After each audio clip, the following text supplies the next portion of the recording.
Mungkin istri kita sholat malam mengatakan, ya Allah, kenapa kau berikan kepada aku suami kayak fulan? Si suami juga berdoa, ya Allah, kok istriku kayak fulan? Itu sama. Karena kedua insan ini memang sama-sama kurang. Nggak ada yang sempurna. Tema kita hari ini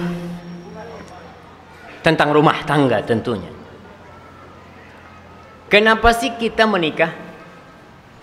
Ana mau tanya sama yang belum menikah. Mana? Antum belum nikah? Hah? Tazawwaj sama masih kecil antum udah menikah. Insyaallah. Tapi antum udah menikah, ana tanya sama antum, kenapa antum nikah?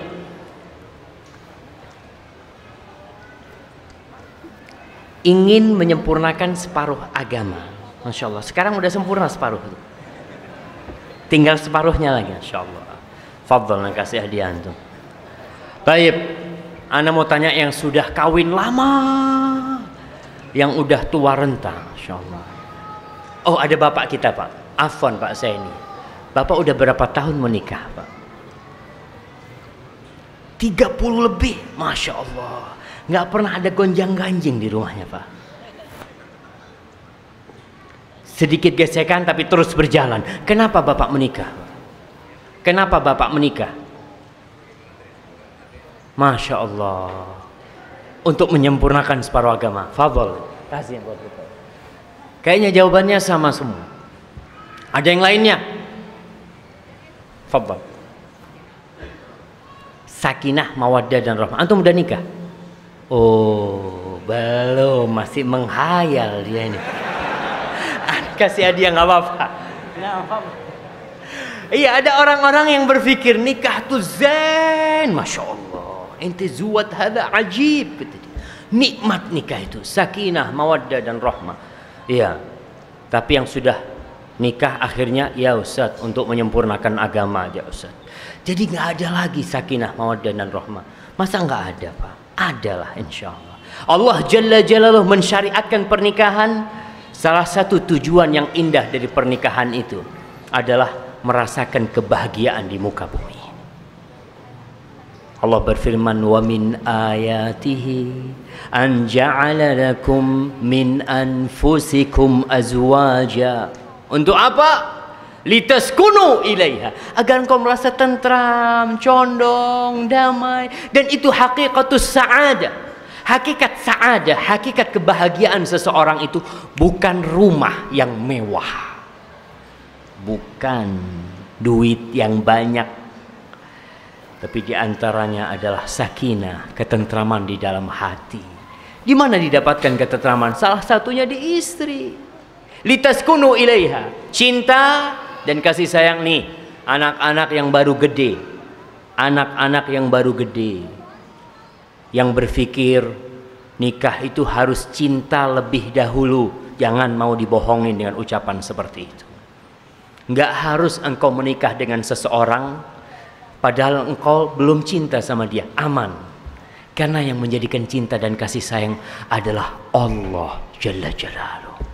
Allah mengatakan, wa ja'ala bainakum mawaddatan wa rahmah. Inna fi dzalika laayatin liqaumin yatafakkarun. Buat orang yang berakal akan melihat di situ tanda-tanda kebesaran Allah. Allah menjadikan cinta dan kasih sayang. Belum kenal Ustaz, belum pernah keluar bareng, belum pernah telepon sama sekali. Masa bisa cinta? Bisa, jemaah. Dan orang yang keluar tiap hari pacaran, dia berpikir bunga-bunga cinta telah mekar, bersemi di taman-taman keindahan dia. Akhirnya setelah 5 tahun pacaran, setelah 2 tahun pacaran, menikah. Alhamdulillah, menikah dengan sosok lelaki yang dia cintai. Si laki menikah dengan sosok wanita yang dia sayangi. 2 tahun cerai. Kok bisa? Ternyata banyak kebohongan. Cinta sebelum menikah itu banyak dibalut kedustaan. Kita hanya ingin menampakkan kebaikan. Antum lihat orang yang pacaran itu, Masya Allah, maaf, mau kentut nggak mau di depan pacarnya, takut nggak mau. Setelah nikah, gimana bapak-bapak? Oh, ketawa bapak. Ya. Ya udah, kalau udah zuat, udah kawin, udah selesai istriku. Akan tampak kekurangan-kekurangan di istrinya, akan tampak kekurangan-kekurangan di suaminya, sehingga ternyata hayalan dia selama ini mendapatkan pendamping hidup yang bisa menjadi imam, mendapatkan pendamping hidup yang senantiasa menyirami bunga-bunga dengan cinta dan kasih sayang. Ternyata hayalan itu sirna. Suamiku tidak seperti yang aku harapkan. Suamiku keras kepala. Sama tuh si suaminya. Ya Allah Ustaz, ana kira istri ana ini penurut, ana kira istri ana ini taat patuh. Ternyata Ustaz bikin sakit hati itu istri. Kenapa ente zuat sama dia? Ya, kadangkala kesalahannya kita milih calon istri yang nggak benar. Jelas wanita itu dinikahin karena kecantikannya. Para wanita itu sekaliber para lelaki.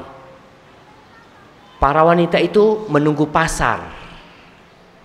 Pasarnya gimana sekarang? Pasarnya suka sama gadis-gadis yang pakai celana pendek. Tuh perempuan pakai celana pendek. Karena apa? Karena lelakinya maunya perempuan yang pakai celana pendek. Nanti muncul lelaki-lakinya mau yang pakai kerudung. Perempuannya pada pakai kerudung. Kenapa? Karena dia menanti. Posisi wanita ini nunggu siapa yang datang melamar dia. Maka dia akan mempersiapkan diri untuk calon lelaki-lelaki yang meminang dia.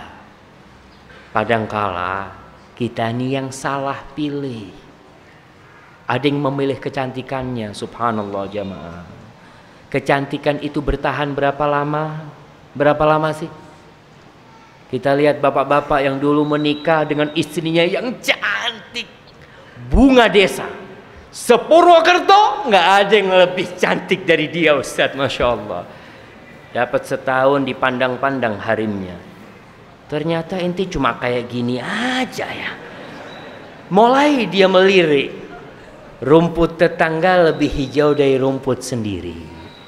Karena memang yang diikuti nafsunya. Nafsu mata dia. Ngelihat rumput tetangga, lihat kok kayaknya lebih cantik tetangga nih. Mulai setan godain dia. Ngelihat sekretarisnya, dilihat, loh ini kok kayaknya lebih cantik dari istri ana. Terus. Karena tatkala dia memilih istri, faktor pendorongnya hanya nafsu birahi, cinta kepada wajah, kepada rupa, kepada tubuh yang semampai. Wanita itu berapa lama bertahan tubuhnya semampai? Setahun, 2 tahun hamil, melar badannya. Ya memang mau gitu. Ada yang menikah gara-gara hartanya. Ente kenapa zuat sama fulana? Ustaz, dia walaupun janda fulus. Anak ini sudah 17 tahun hidup susah, Ustaz. Kepingin hidup ya sedikit lah, bisa makan enak. Kalau dapat harim yang kaya kan zen, kata dia. Akhirnya setelah menikah harimnya bangkrut. Cinta hilang. Karena dia hanya cinta kepada harta. Ada yang cinta kepada nasabnya. Ya. Ada orang-orang yang memandang fulana ini gabail. Ini dari keturunan-keturunan yang mulia. Subhanallah. Akhirnya menikah. Dapat apa dari keturunan yang mulia tadi? Nggak dapat apa-apa. Rasul sallallahu alaihi wasallam mengatakan fadfar bidzatid din taribat yadak. Carilah yang agamanya baik. Agama. Rasul sallallahu alaihi wasallam menyebutkan agama di terakhir. Karena memang agama jadi pilihan terakhir sebagian orang. Yang pertama cantik. Yang kedua fulus. Yang ketiga nasab. Kalau semuanya ada, kemudian agamanya nggak ada, apa kata dia? Insya Allah bisa diperbaiki, Ustaz. Insya Allah bisa diperbaiki. Tapi kalau agamanya baik, masya Allah, kurang cantik, nggak kaya, apa kata dia? Ya Ustaz, kita ini kalau cuma faktor agama, Ustaz, gimana kalau kita nggak cinta sama istri kita? Subhanallah. Nabi alaihissalatu wassalam mewasiatkan fadfar bidatid din. Kau tuh menikah untuk apa? Untuk membina rumah tangga, untuk memiliki anak-anak, aset kehidupan kita nanti selanjutnya. maka carilah yang agamanya baik. Begitu pula nih harim-harim nih, cewek-cewek nih, ketika datang meminang dia seorang lelaki, Masya Allah, yang kulitnya putih gelap, ya hitam maksudnya cuma. Ngomong sama abahnya, "Ba, apa nggak ada yang lebih putih, Ba?" Nah, sini nak, yang lebih putih banyak. Abah bisa carikan orang paling ganteng di Purwokerto buat engkau, nak. Tapi yang lebih baik dari fulan, abah nggak jamin bisa cari, nak. Masya Allah. Antum melihat orang-orang kafir banyak lebih ganteng dari orang-orang Islam. Bahaya. Allah bagi-bagi dunia ini kepada siapa yang Allah kehendaki. Tapi iman, innallaha yu'ti dunya man yuhib wa man la yuhib. Allah berbagi dunia kepada semua orang. Yang Allah cintai, Allah bikin kaya. Yang Allah benci, Allah bikin dia kaya. Ada orang-orang yang tidak pernah sujud satu kali pun kepada Sang Pencipta, dia menjadi orang paling kaya di dunia. Ada orang yang tidak pernah datang sekalipun ke masjid untuk sholat berjamaah, jadi orang kaya mungkin se-Purwokerto. Ada orang yang tiap hari ke masjid, subhanallah, tapi kerjaannya tidak tetap, apalagi banyak utangnya. Gimana tuh jemaah? Oh, dunia ini nggak ada artinya. Katakan kepada anak kita tentang sabda Rasul sallallahu alaihi wasallam, antum cari tuh nyamuk tuh, antum pegang nyamuk. Katakan kepada putri kita, "Nak, kau lihat nih nyamuk, nak. Lihat kau nyamuk ini ya." Rasul sallallahu alaihi wasallam bersabda, "Lau kanatid dunya ta'dilu 'indallah janaha ba'udah, ma saqa minha kafiran syarbata ma." Andai kata dunia ini ada nilainya di sisi Allah seperti satu sayap nyamuk, Allah nggak akan kasih orang kafir seteguk air. Allah nggak bakal kasih sama mereka. Nah, kau itu menikah bukan karena kegantengan. Ingat dengan sabda Rasul sallallahu alaihi wasallam, "Idza ja'akum," kalau datang meminang putri kalian, "man tardawna dinahu wa khuluquhu fa'ankihu." Kalau datang meminang putri kalian orang yang agama dan akhlaknya baik. Ingat, agama dan akhlaknya baik. Bicara agama, bicara sholat, bicara hafalan Al-Quran, bicara ngaji, bicara puasa, bicara sholat malam, itu bicara agama. Ada orang yang Masya Allah sholat malamnya tapi suka mukul istrinya. Ada orang-orang yang suka ke masjid, Masya Allah agamanya, tapi suka mengumpat, suka menjelek-jelekkan istrinya. Maka Rasul sallallahu alaihi wasallam ingin kebaikan buat umatnya. Dua standar, agama dan akhlak. Akhlak inilah perilaku suami kepada istrinya, perilaku suami kepada mertuanya, perilaku suami kepada anak-anaknya nantinya kalau dia seorang janda. Maka Rasul sallallahu alaihi wasallam mengajarkan dua, fa'ankihu, kawinkan.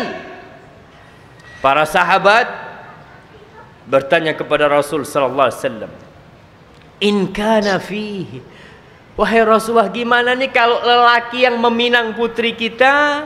Betul, secara akhlak jaminan, secara agama jangan ditanya, tapi dia miskin, dia tidak punya pekerjaan tetap. Tidak ada persyaratan orang menikah harus punya pekerjaan tetap, nggak ada syaratnya. Tapi seorang menikah harus tetap bekerja. Antum datang ke mertua, Assalamualaikum. Waalaikumsalam, saya mau meminang putri bapak. Kamu kerja apa? Sampai saat ini saya belum bekerja. Kira-kira diterima nggak sama ortu antum? Iya. Kalau belum bekerja susah diterima. Tapi kalau antum mengatakan alhamdulillah anak bekerja, kerjaan anak nggak tetap. Kalau ada anak kerja, nggak ada ya anak cari kerjaan tetap seperti itu. Nggak masalah. Yang penting akhlak dan agamanya baik, kawin.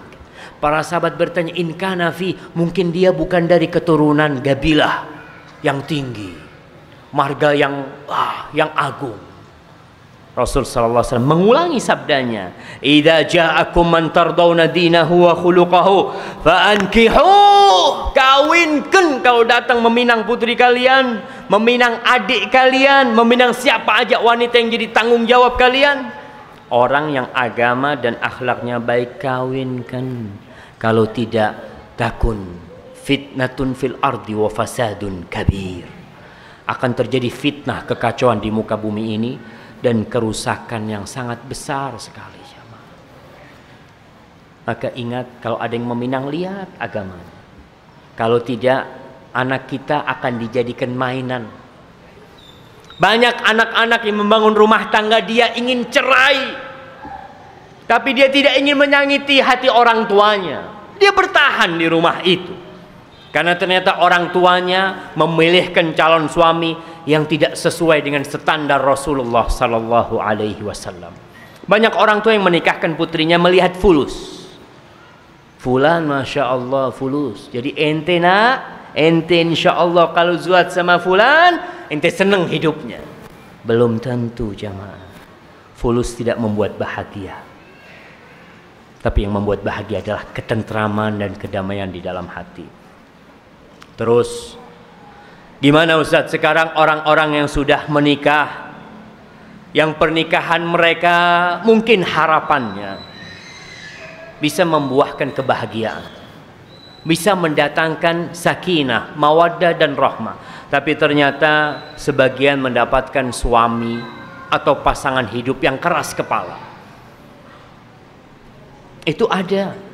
Dan kita tahu kekurangan istri kita setelah menikah. Mulai kelihatan, oh ternyata bini anak kayak gitu ya. Si istri juga ngomong. Mungkin istri kita sholat malam mengatakan, ya Allah, kenapa kau berikan kepada aku suami kayak fulan. Si suami juga berdoa, ya Allah, kok istriku kayak fulan. Itu sama. Karena kedua insan ini memang sama-sama kurang. Nggak ada yang sempurna. Kita harus tahu itu. Istri kita tidak sempurna. Dia bukan bidadari. Istri kita datang bulan. Istri kita bisa capek, bisa lelah, istri kita bisa marah, tapi bidadari di surga azwajun mutahharah. Mereka bersih, suci, nggak ada kekurangan di diri mereka. Tapi istri kita bukan bidadari. Dan ibu-ibu juga harus tahu, yang belum menikah juga harus tahu bahwa calon suami dia adalah manusia yang penuh dengan kekurangan. Harus sadar. Jangan menghayalkan pernikahan itu yang indah-indah saja. Tidak. Sebagian mungkin lebih indah di rumah orang tuanya. Sebagian lebih nyaman aku di rumah abah. Aku dijaga, dihormatin sama abah. Semua permintaanku diturutin. Setelah menikah, suaminya pelit. Na'udzubillahi min dzalik. Mau diapain? Katakan qadarullah wa ma syaa fa'al. Ya udah, suaminya dirawat, mudah-mudahan yang seperti ini bisa berubah jamaah. Sebagian menghayal seperti itu, tapi tolong kita harus realistis. Bahwa seorang menikah seperti ini. Kita kasih tahu anak kita, nak, kok akan menikah nih? Kok akan mendapatkan permasalahan? Kok akan menaiki perahu seorang lelaki yang lelaki itu mungkin belum cinta sama engkau, nak. Begitu pula kita katakan kepada seorang lelaki, nak, kau ini akan numpang ke perahumu seorang wanita yang kau belum kenal, nak. Yang wallahu a'lam bagaimana nantinya. Kau punya tanggung jawab untuk jaga tuh anaknya orang. Kau dikasih amanah. Jangan hanya memikirkan malam. Malam apa? Malam pernikahan. Oh zen, malam pernikahan. Malam pernikahan itu menjadi malam yang indah apabila pernikahannya didasari keridhaan Allah Jalla Jalla. Ada istilah di barat, Lailatul Zifaf, Lailatul Dafnil Hub. Di barat mereka mengatakan malam pertama itu adalah malam penguburan cinta. Kenapa? Karena sebelum menikah cintanya udah dihabis-habisin. Udah pacaran, udah dipegang tuh tangannya orang, udah di kamar sendirian, jalan-jalan, naik motor berduaan. Setelah menikah, pas dapat surat nikah selesai, cinta itu hilang. Kau istriku, aku suamimu. Kau punya kewajiban, aku punya kewajiban. Yang ada seperti itu. Maka di dalam Islam, malam pernikahan adalah malam penyemian cinta. Kata Rasul sallallahu alaihi wasallam, "Lam yura lil mutahabbaini mithlun nikah." Tidak pernah dilihat tuh, belum pernah tampak dua orang yang memadu cinta dan kasih daripada dua orang yang telah menikah. Kita ini kalau belum pernah menikah sama calon istri kita, berduaan di meja makan, itu saling ngelihat ke bawah jemaah. Ini ada perempuan di depan Anda nih. Tapi kalau sudah kemana-mana jalan bareng, udah nggak ada, dia lihat aja tuh perempuan. Maka itulah malam penyemian cinta. Bagaimana ketika kita menghadapi pasangan hidup yang keras kepala? Sebelum bagaimana menghadapi, kita harus berpikir, apa penyebab pasangan hidup kita keras kepala? Kok nggak nurut nih pasangan hidup kita? Yang pertama, para ulama berusaha menyebutkan, menyimpulkan penyebab-penyebab yang kalau kita tahu sebabnya, kenapa ente punya rejal ini, ente punya suami ini, kok keras kepala? Ada sebab-sebabnya. Dengan kita tahu sebab, kita tahu obat. Yang pertama, terkadang keras kepala itu adalah tabiat, bawaan sejak kecil, dibarengi salah didik dari orang tua. Memang kalau bicara akhlak, bicara tabiat, tabiat itu ada dua. Ada tabiat yang bawaan lahir, ada tabiat yang dihasilkan dari usaha. Ada orang yang dari kecil pelit. Antum lihat tuh, anak-anak kecil ya. Dia kalau punya permen, dia simpan. Orang lain nggak dikasih. Tapi ada anak kecil yang sejak kecil kalau ada permen, di rumahnya dia ambil semua. Dia bagiin ke sahib-sahibnya. Sampai uminya marah. Ente, kata dia, dari kecil dia udah baik. Itu ada. Dan itu rahmat dari Allah Jalla Jalla yang harus kita syukuri. Walaupun pada hakikatnya semua insan tuh punya sifat kikir. Tapi ada orang yang Allah jaga dari sifat kikir. Ada yang dari kecil, bapak-bapak nih, ibu-ibu juga ngelihat, punya anak 4, lahir dari satu bapak, lahir dari satu rahim. Karakternya beda-beda. Yang satu ngambekan. Tahu ngambek kan? Apa ngambek? Ngambul. Ah, itu bahasa mana tuh? Apa bahasa Indonesia? Apa? Hah? Emosian. Emosian. Apa? Motongan. Masya Allah. Bahasa mana tuh? Bahasa oke, motongan. Antum tahu. Jadi sedikit-sedikit langsung motong dia itu ya. Udah nggak mau disuruh diajak ngomong, udah marah, udah gimana, ada. Tapi ada anak-anak yang Masya Allah, yang dia itu tahan banting dari kecil. Dimarahin di itu kan dia nggak nangis. Ada yang dari kecil nangisan, sedikit-sedikit nangis. Kita harus tahu tabiat itu, baik itu suami atau istri.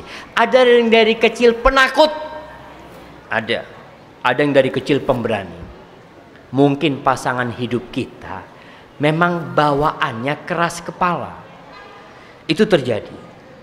Dibarengi salah didik orang tua.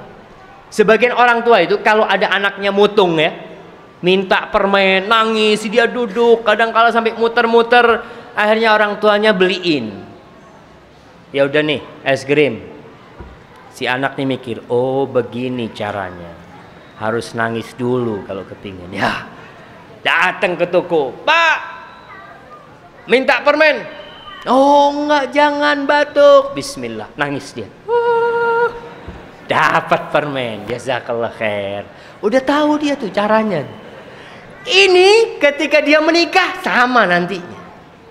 Kalau ada keinginan dia yang tidak diturutin, ngambek dia. Tadi motong tuh dia. Udah, dia tahu nanti umpamanya dia seorang wanita, suamiku bakal ngasih yang aku minta gelang emas 2 kilo, nangis minta emas 2 kilo. Ya kalau suaminya mampu dibelikan 3 kilo semuanya, tapi besi bukan emas. Minta, kadang-kala sifat itu muncul dari dulu sudah. Akhirnya setiap permintaannya kepada suami harus ditaati. Kita harus sadar, oh ini bawaan dari dulu nih. Begitu pula suami. Ada suami-suami yang keras kepala gara-gara didikan dari rumahnya seperti itu. Maka istri pun harus sadar, oh suamiku kayak gini memang. Yang kedua, terkadang keras kepala ini karena mencontoh orang tuanya. Ada anak yang awalnya nggak keras kepala, tapi dalam perjalanan hidup dia lihat bapaknya nih suka marah sama ibunya. Bapaknya ini kalau ibunya masak nggak enak, diambil tuh piring, ditumplekin.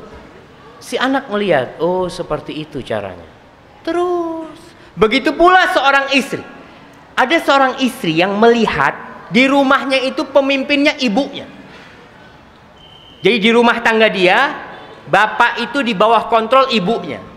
Ketika kita beristri dengan anak dari rumah tangga seperti itu, dia ingin mempraktekkan apa yang dia lihat di rumahnya. Dia ingin mengontrol suaminya. Dia ingin menundukkan suami. Dapat dari mana dia? Dari rumahnya. Yang suami mencontoh bapak, si istri mencontoh ibunya. Maka salah didik yang seperti ini. Kita harus tahu, oh istriku ini berusaha untuk menguasain suami, karena di rumah dia yang menjadi pemimpin itu bukan bapaknya, ibunya. Ada rumah tangga seperti itu. Ada suami-suami memang yang kalau mau minta duit bensin harus minta sama istrinya. Dek, mau beli bensin dek. Oh ya, nih 5.000 setengah liter. Insya Allah. Ada suami-suami yang ATM-nya dipegang sama istrinya. Kalau mau beli apa-apa, dan ada suami-suami yang memang ATM dikasihkan sama istrinya. Kenapa? Karena isinya sedikit. Ketika dia miskin, dia ngomong, wahai istriku, tolong kau kelola duit ini ya, insya Allah. Ketika banyak fulusnya, dia ngomong, sudahlah, kau nggak perlu tanya berapa penghasilanku. Yang penting aku cukupi. Ada suami-suami yang seperti itu. Tapi sekali lagi, rumah tangga itu beda-beda. Karena dari tadi yang kita lihat, keras kepala ini munculnya dari mana? Yang pertama, faktor bawaan. Yang kedua, mencontoh orang tua. Yang ketiga, muncul keras kepala ini karena reaksi dari pasangan yang lain. Jadi si suami jadi keras kepala, pertama dia nggak cocok sama istrinya memang. Dia itu nggak suka sama istrinya, akhirnya berusaha untuk melampiaskan ketidaksukaan dia kepada istrinya dengan suka marah-marah di rumah. Dia suka menjelek-jelekkan istrinya, ngangkat suara kepada istrinya, karena dari awalnya dia nggak suka. Maka yang seperti ini adalah bentuk pemberontakan sebenarnya.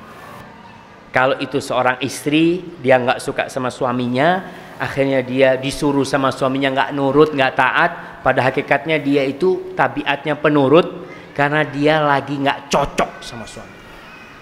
Mungkin dia ingin meninggalkan rumah tangga itu, akhirnya berusaha untuk menunjukkan kekeras kepalaan dia. Yang keempat, yang membuat adanya keras kepala dalam pasangan hidup ini, sikap istri yang mengacuhkan suaminya, atau sikap suami yang mengacuhkan istrinya, nggak ada perhatian. Ya udah, ketika nggak ada perhatian, si istri kadang-kala melihat, ya mungkin aku harus seperti ini. Dia ingin suaminya jadi baik sebenarnya, tapi caranya nggak benar. Si suami kepingin istrinya baik, tapi caranya nggak benar. Yang ada ribut terus di dalam rumah tangga itu. Terus bagaimana terapi masalah keras kepala ini? Supaya keras kepala yang ada di dalam rumah kita, permasalahan yang ada di dalam rumah tangga itu, ya menjadi bumbu penyedap kehidupan ini. Karena hampir tidak ada rumah tangga yang tidak ada masalah. Rumah tangga Rasul Sallallahu Alaihi Wasallam ada masalah, tapi belum bisa menyelesaikannya dengan baik. Yang pertama, kalau memang tabiat pasangan hidup kita ini memang keras kepala, hindari konflik. Hindari. Kalau kita sudah tahu suamiku ini, ibu-ibu nih tahu suaminya nggak suka ngelihat istrinya pakai daster. Bapak-bapak suka ngelihat istrinya pakai daster. Bapak-bapak suka ngelihat istrinya pakai daster yang bolong-bolong gitu ya. Suka apa nggak suka? Diam semua. Ya gimana Ustaz, sudah itu adanya Ustaz, kita syukur.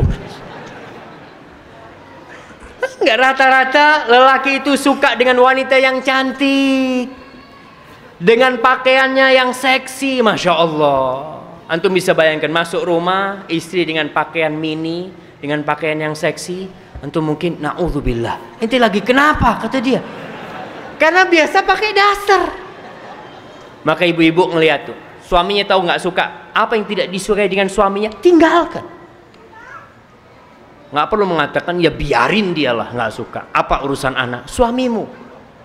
Suamimu, kau punya kewajiban menghargai suami, menghormati suami. Begitu bapak-bapak, kalau tahu istrinya ini punya tabiat kasar, ada wanita-wanita yang memang tadi itu di rumah tangga sebelumnya dia dididik harus menguasai di rumahnya. Maka di sini kita harus melihat apa yang diminta oleh istri kita. Pulang kita dapat rezeki, beliin hadiah buat istri kita. Belikan apalah, kalau mungkin bukan orang yang fulus ya, dia bisa belikan tali rambut. Tali rambut ya, Ana mau tanya nih, siapa yang dalam bulan ini belikan tali rambut buat istrinya? Ana kasih hadiah. Mana nih?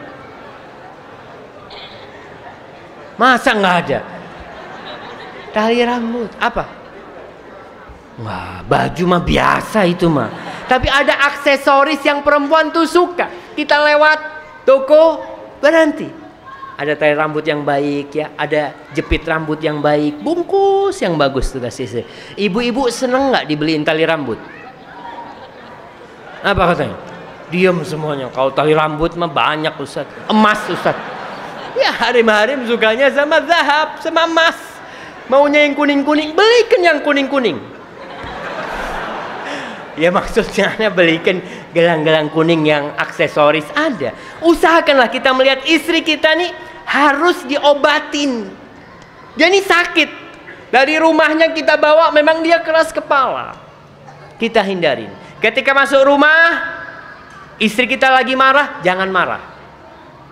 Abu Darda radhiyallahu taala anhu mengatakan kepada istrinya, ya Ummat Darda, wahai Ummu Darda, idza ghadibtu faraddini wa idza ghadibti raddaituki. Wahai Ummu Darda nih, kalau aku lagi marah, tolong engkau jangan ikut marah.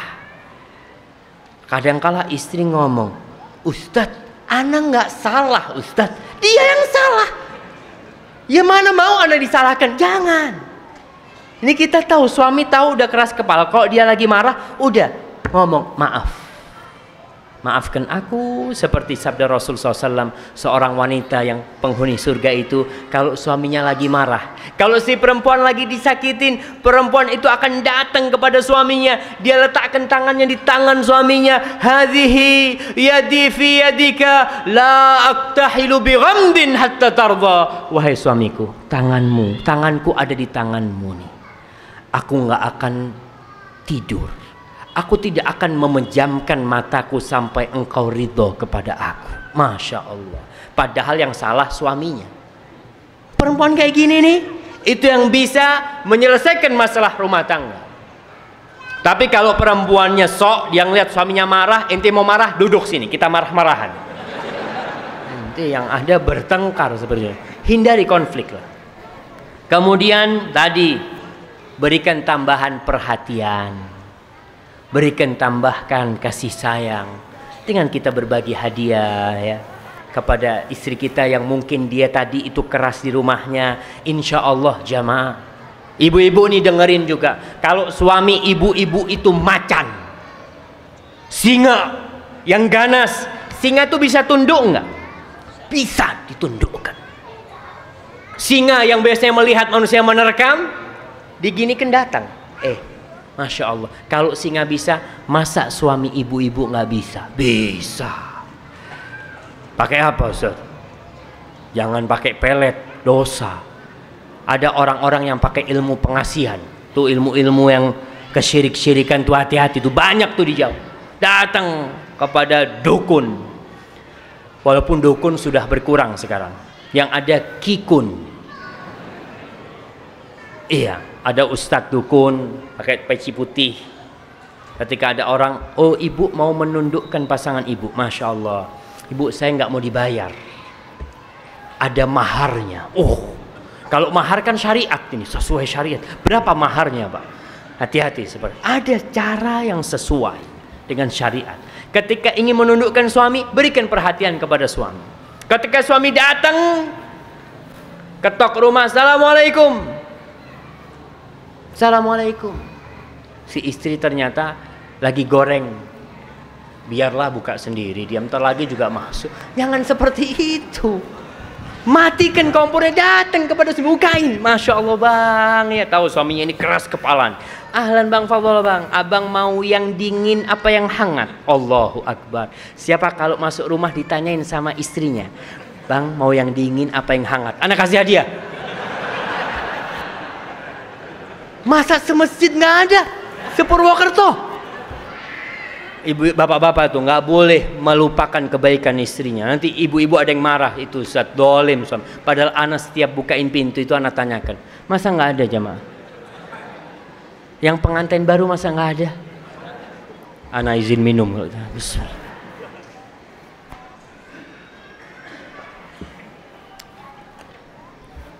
Maka tolong, alhamdulillah, berikan tambahan perhatian. Suami datang, tanyakan, bang mau yang hangat atau yang dingin? Duduk suaminya ya.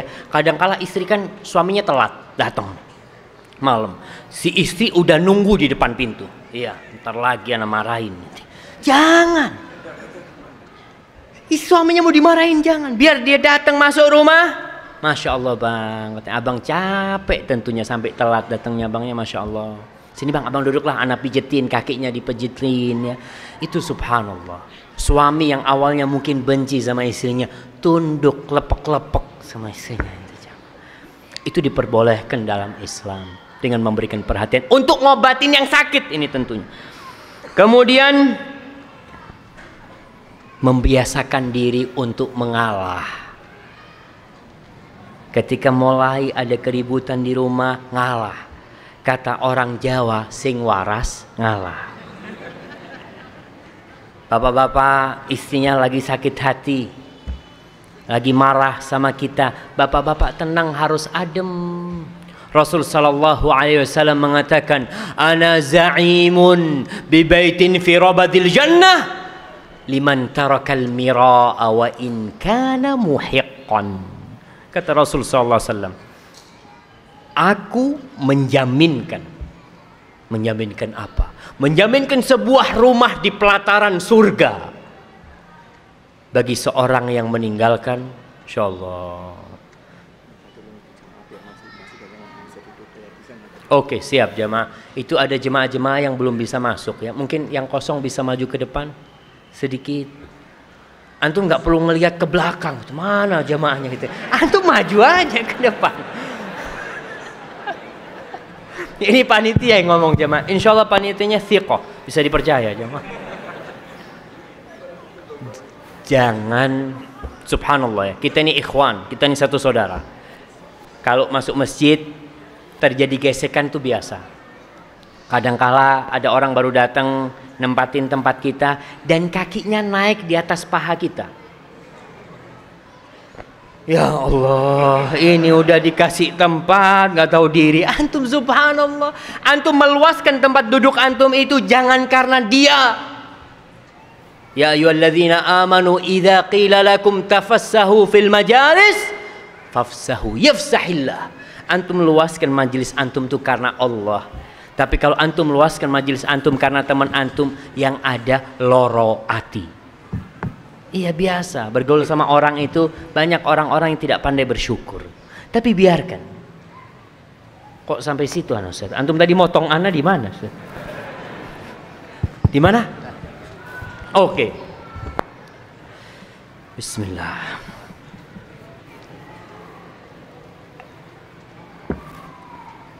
Alhamdulillah. Naam, ana za'imun bi baitin fi rabadil jannah liman tarakal mira wa in kana muhiqqan. Aku akan menjaminkan sebuah rumah di pelataran surga bagi seorang yang meninggalkan perdebatan walaupun dia benar. Jadi suami istri ini kadangkala perdebatannya hal-hal yang seharusnya tidak diperdebatkan. Ngomong sama istrinya, "Dek, rawon paling enak itu di mana ya?" "Oh, di sini." Mulai ribut. "Oh, enggak, di sana yang paling enak."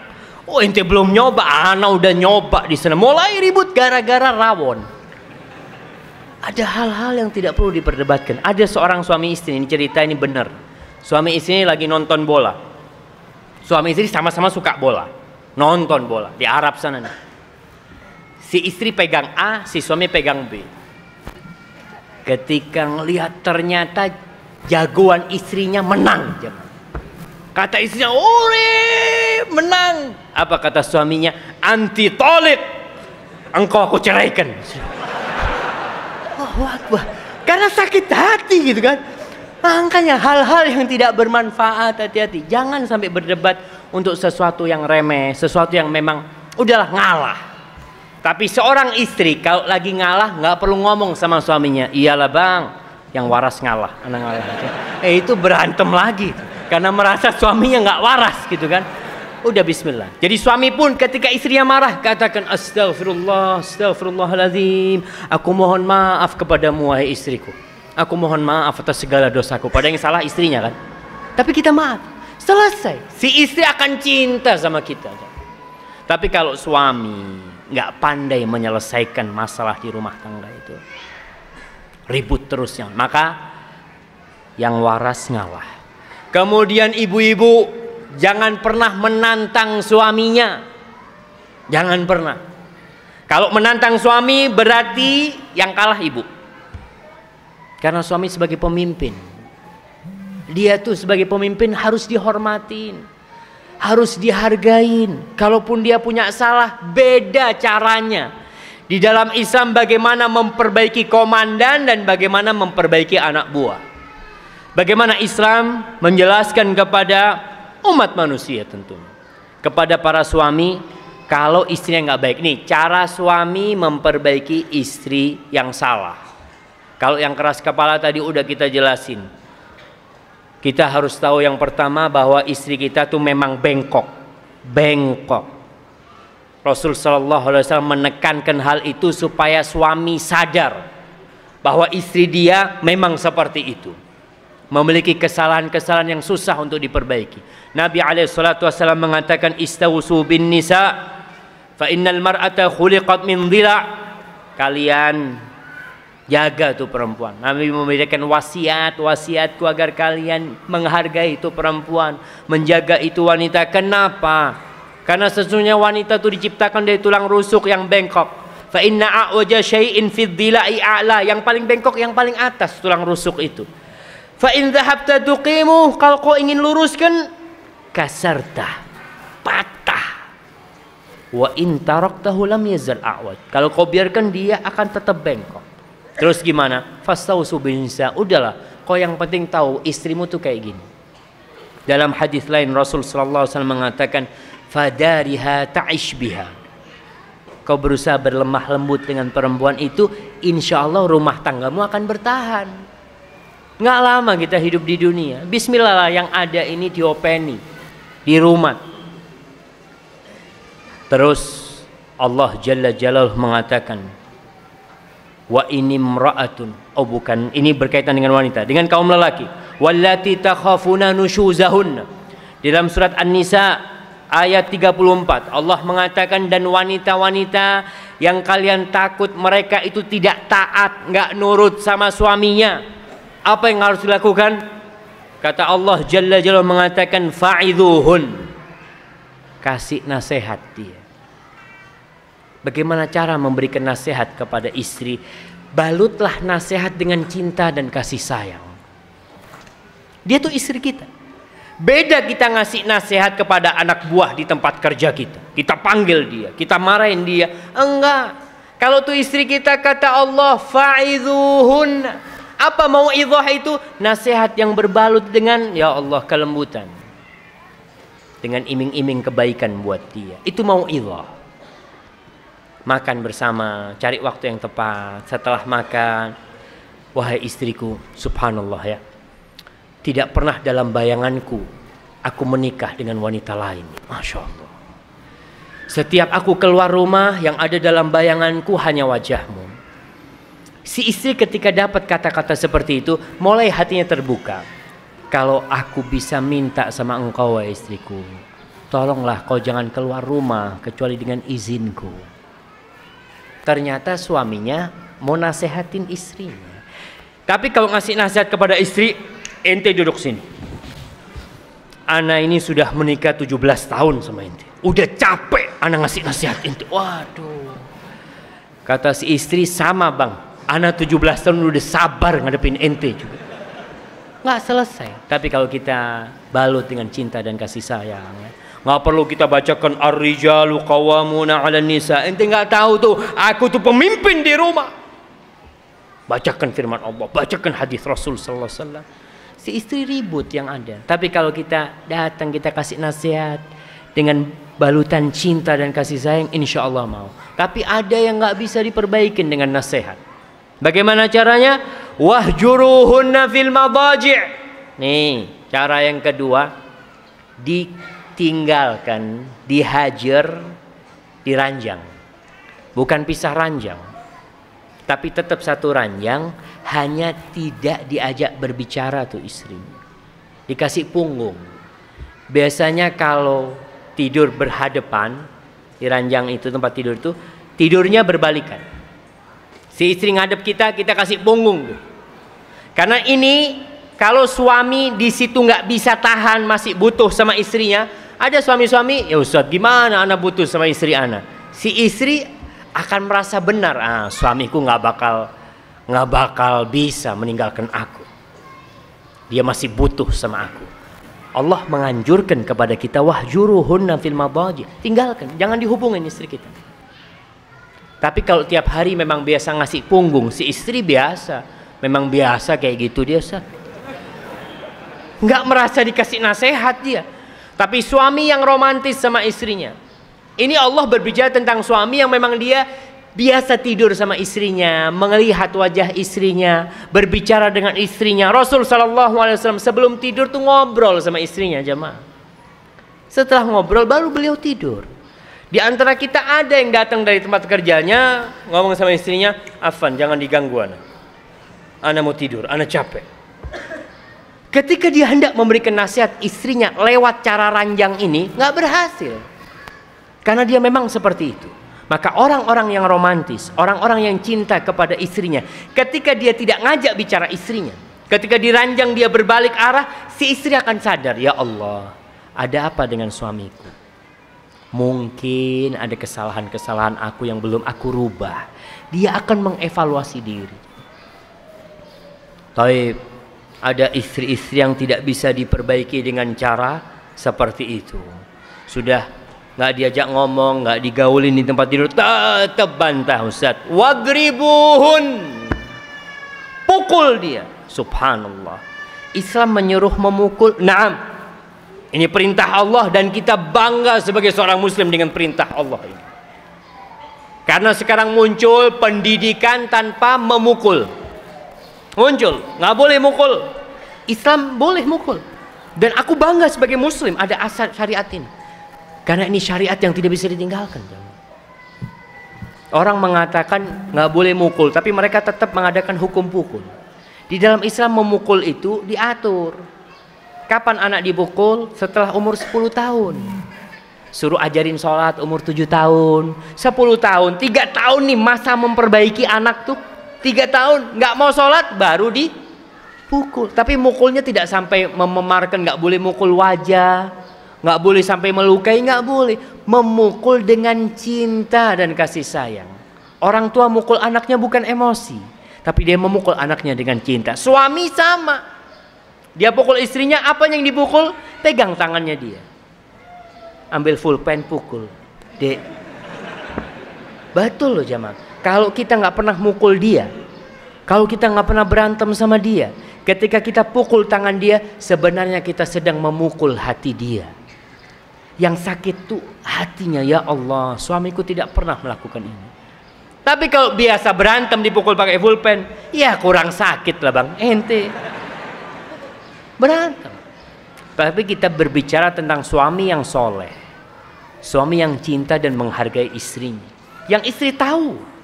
Sehingga proses memperbaiki ini, si istri itu sadar, mulai kasih nasihat, mulai diranjang, mulai mukul. Terus bagaimana kalau tetap tidak nurut? Bagaimana jamaah? Ya sabarlah. Cerai belum tentu solusi. Jangan berpikir mungkin anak cerai dapat ganti yang lebih baik. Tapi sebagian cerai dapat yang lebih buruk. Keluar dari mulut buaya, masuk ke mulut macan. Kita harus memperbaiki diri. Jadi suami, kenapa aku dapat pasangan hidup yang seperti ini? Kita akan bicara tentang hikmah sebentar lagi. Hikmah dari permasalahan di rumah tangga yang tak kunjung selesai. Sudah selesai? Terus bagaimana istri memperbaiki suami? Beda anak buah memperbaiki majikannya. Yang pertama, kalau suaminya nggak benar, istri tolonglah introspeksi diri. Apa ada yang salah sama anak? Kenapa suami anak kok berubah? Dulu setiap pulang dia tersenyum, nggak pernah telat pulang kerja. Sekarang telat, bisa jadi gara-gara istrinya. Tidak sedikit suami yang males pulang tepat waktu, karena setiap pulang dicecar pertanyaan-pertanyaan yang nggak nyaman. Bang, dari mana tadi? Dari sini. Ketemu siapa? Fulan. Ngomong apa? Allahu Akbar. Itu suami bakal pulang kalau istrinya tidur. Nantilah malam hari aja daripada ribut. Introspeksi diri. Mungkin suami sudah sering keluar rumah, pagi keluar ya. Ada suami-suami kelihatan, suamiku ini nggak pernah berdandan. Sekarang kalau keluar rumah rambutnya rapi, jenggotnya disisir pakai minyak wangi. Jangan-jangan dia nih ada pandangan lain. Bisa jadi. Itu permasalahan. Penyebabnya mungkin di rumah. Si istri tidak pernah bersolek di rumah. Si istri tidak pernah tampil cantik di rumah. Padahal kodratnya lelaki suka dengan keindahan. Maka tolong si istri memperbaiki. Tadi itu pakaian-pakaian, terus terang pakaian kalau masih ada, daster-daster yang bolong-bolong tuh, itu kalau bisa dijadikan serbet. Jangan terlalu jahat lah Ustaz. Nah, bapak-bapak juga kalau nggak suka sama daster istrinya, pas istrinya pergi, ambil tuh dasternya semua, kasihkan ke tetangga. Karena kalau masih ada dipakai sama istri, ganti, belikan baju-baju yang kita inginkan. Kita masuk ke toko, oh ini pakaian yang aku ingin istriku pakai, belikan. Dan ibu-ibu kalau dikasih hadiah sama suaminya, jangan pernah mengomentari dengan yang buruk. Kasih hadiah, aku kurang suka sama warna ini bang. Oh cuma kayak gini hadiahnya. Oh, tuh suami nggak bakal ngasih hadiah lagi, karena dia udah sakit hati. Maka tolong ibu-ibu introspeksi diri. Kenapa suamiku kok ada perubahan? Kenapa suamiku kok seperti ini? Seperti jangan-jangan aku yang salah. Yang kedua, bertukar pikiran dengan suami. Bahasanya itu bukan menasihati suami. Karena kalau anak buah nasihati suami ya, suami itu selalu merasa lebih pinter. Selalu. Betul bapak-bapak. Bapak-bapak pernah salah nggak? Nggak pernah Ustaz. Poin pertama harus diketahui bahwasanya suami tidak pernah salah. Bagaimana kalau memang terjadi kesalahan? Ya, kalau terjadi kesalahan kembalikan kepada poin pertama. Bahwasanya suami tidak pernah salah. Itu suami kayak gitu. Ibu-ibu harus tahu ya, lelaki itu Allah angkat menjadi pemimpin. Yang namanya pemimpin itu agak gimana kalau dia ditegur. Maka bahasanya itu mungkin kalau bahasa Indonesianya bertukar pikiran dengan suami. Allah Jalla Jalla di surat An-Nisa ayat 128 mengatakan, wa inimra'atun khafat min ba'liha nusyuzan au i'rada fala junaha 'alaihima an yusliha bainahuma sulha. Kalau seorang wanita ini takut dari suaminya, perhatian dia sudah meninggalkan perhatian, suaminya kayaknya akan berpaling dari dia, suaminya tidak lagi memberikan kasih sayang kepada dia, maka keduanya boleh mengadakan islah, perdamaian, yaitu introspeksi diri. Ngomong sama suami, bang, anak kok ada sesuatu yang kayak mengganjal di hati bang, mungkin abang bisa kasih solusi. Yang ngomong sama suami, tapi jangan ngomong sama suaminya, bang sini bang, duduk. A'udzubillahi minasyaitonirrajim. Innal hamdalillah nahmaduhu wa nasta'inuhu wa nastaghfiruh. Khutbatul hajah dibaca sama Rasul SAW. Iya, tapi jangan bacain kepada suami. Istri berusaha untuk cari waktu yang tepat. Dari bawah dia mengatakan, mungkin abang nggak salah bang, mungkin ana yang salah bang ya. Tolong pandangan ana ini, mungkin ana ngelihat abang kok sekarang ini selalu telat pulangnya bang ya. Allahu a'lam, mungkin ana yang salah, ana minta penjelasan dari abang lah. Tukar pikiran kepada suaminya, bukan memberikan nasihat. Dan jangan suudzon dulu sama suaminya. Suudzon itu awal petaka di rumah tangga. Ketika sudah tidak ada saling percaya di rumah, habis itu. Istri suaminya ke kamar mandi, HP-nya diambil, dia lihat. Mulai keraguan-raguan. Suami juga seperti itu. Mulai telepon istrinya disadap. Nggak nyaman sudah rumah tangga. Tolong islah, kumpulkan, duduk. Ada apa nih masalahnya? Supaya kalau memang ada kesalahan di istri, nggak berlarut-larut. Kesalahan di suami tidak berlarut-larut. Jangan sampai suami ini akhirnya selingkuh karena dibiarkan. Ada istri yang membiarkan suaminya. Ana mau lihat sampai kemana hubungan dia dengan wanita itu. Berarti kita memang yang merusak suami kita. Ibu-ibu yang merusak suaminya. Diperbaikin suaminya kalau memang sudah ada gelagat-gelagat nggak benar. Ketika tukar pikiran ini, pilih waktu yang tepat. Yang kedua, lihat kondisi suami yang rileks. Yang ketiga, ya usahakan penuh dengan kelembutan. Tidak ada angkat suara. Kalau sudah angkat suara, dilihat nggak bisa nih. Kalau ngomong sama suami, Ustadz, mesti anak ini angkat suara. Jangan ngomong. Tulis surat kepada suaminya. Tulis surat. Soalnya kalau nulis surat, ibu-ibu bisa milih kata-kata. Tapi kalau ngomong langsung, terkadang emosi naik, akhirnya ribut di rumah tangga. Yang ketiga, berusaha untuk membuat suami senang. Ya tadi, dengan introspeksi diri, kita berusaha rumah tangga yang tadinya adem, bagaimana bisa jadi lebih baik lagi. Nggak bisa Ustaz. Udah usaha itu, suami berusaha, istri berusaha, nggak ketemu. Maka cara yang terakhir adalah mengirim utusan, mediasi. Suami istri ngomong nggak ketemu, oke, kita kirim mediator dari pihak keluarga wanita, dari keluarga lelaki. Allah Subhanahu wa taala berfirman dalam surat An-Nisa ayat 35, wa in khiftum syiqaqa bainihim. Kalau kalian khawatirkan pertikaian, percekcokan antara keduanya nggak selesai-selesai, terus gimana? Fab'athu hakaman min ahlihi wa hakaman min ahliha. Maka tolong diutus mediator, seorang yang alim, yang ngerti, dari pihak keluarga lelaki dan dari pihak keluarga wanita. In yurida islahan yuwaffiqillah bainahuma. Kalau mereka memang benar-benar ingin perbaikan keduanya, insya Allah dengan izin Allah, Allah akan memperbaikinya. Allah akan memberikan taufik kepada mereka. Itu salah satu cara kalau percekcokan tidak bisa diselesaikan. Jangan terus dibiarkan.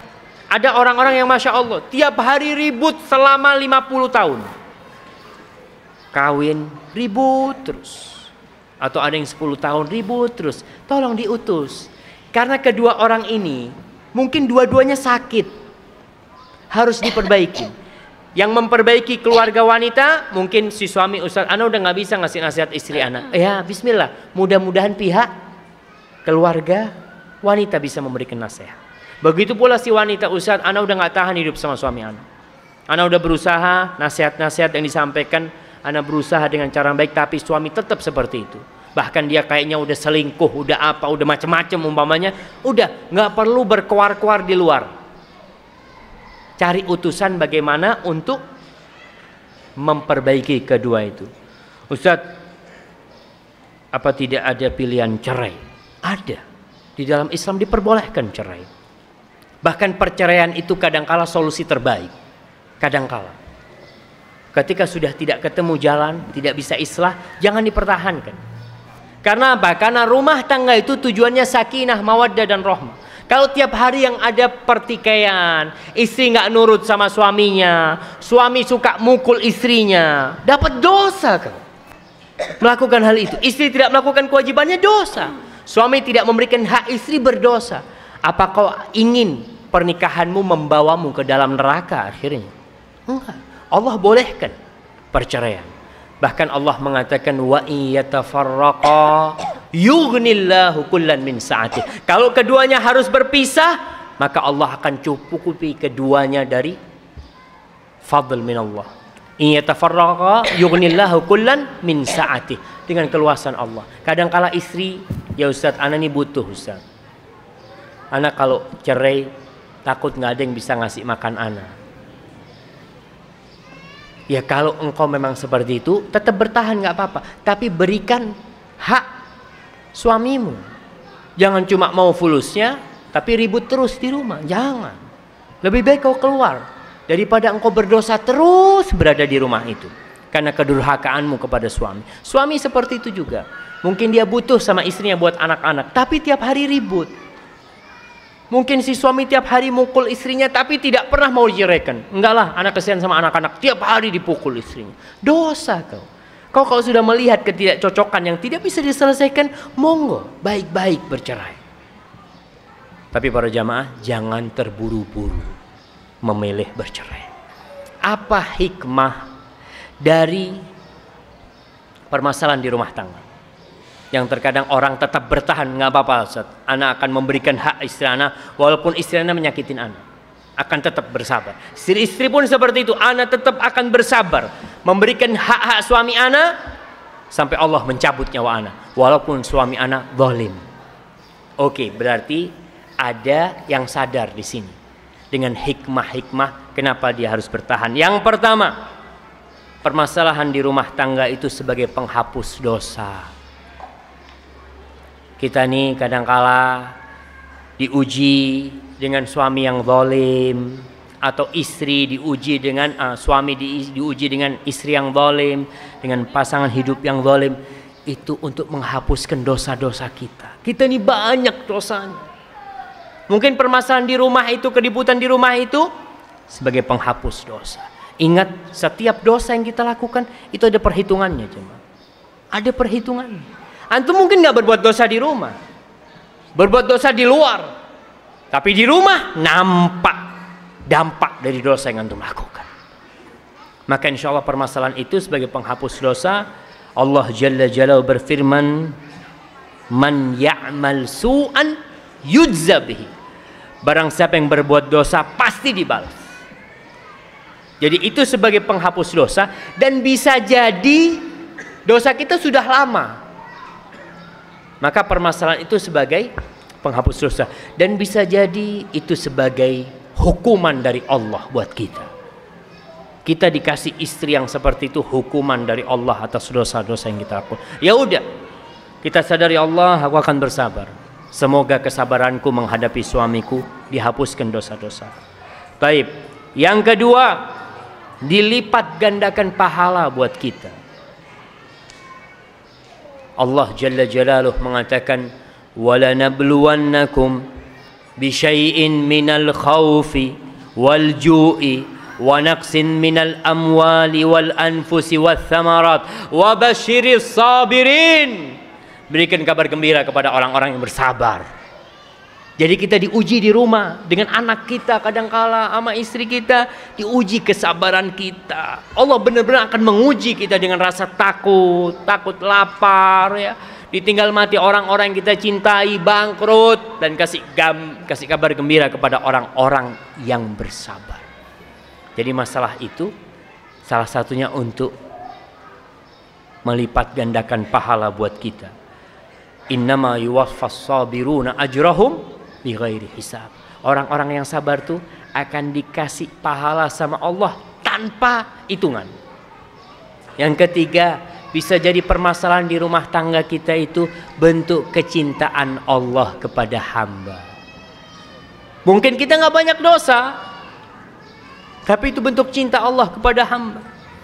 Kalau kita melihat para nabi, bagaimana kehidupan mereka, asyaddun nasi bala'an al-anbiya, orang yang paling berat cobaannya adalah para nabi. Coba kita lihat, Nabi Adam alaihissalam digodain sama istrinya, sama anak-anaknya, Habil dan Qabil, bunuh-bunuhan. Siapa Habil dan Qabil itu? Anaknya Nabi Adam. Siapa membunuh siapa? Anak kasih hadiah. Qabil membunuh Habil. Tahu dari mana itu? Oh, nih ilmu nih. Bahasa Arabnya pembunuh itu qatil.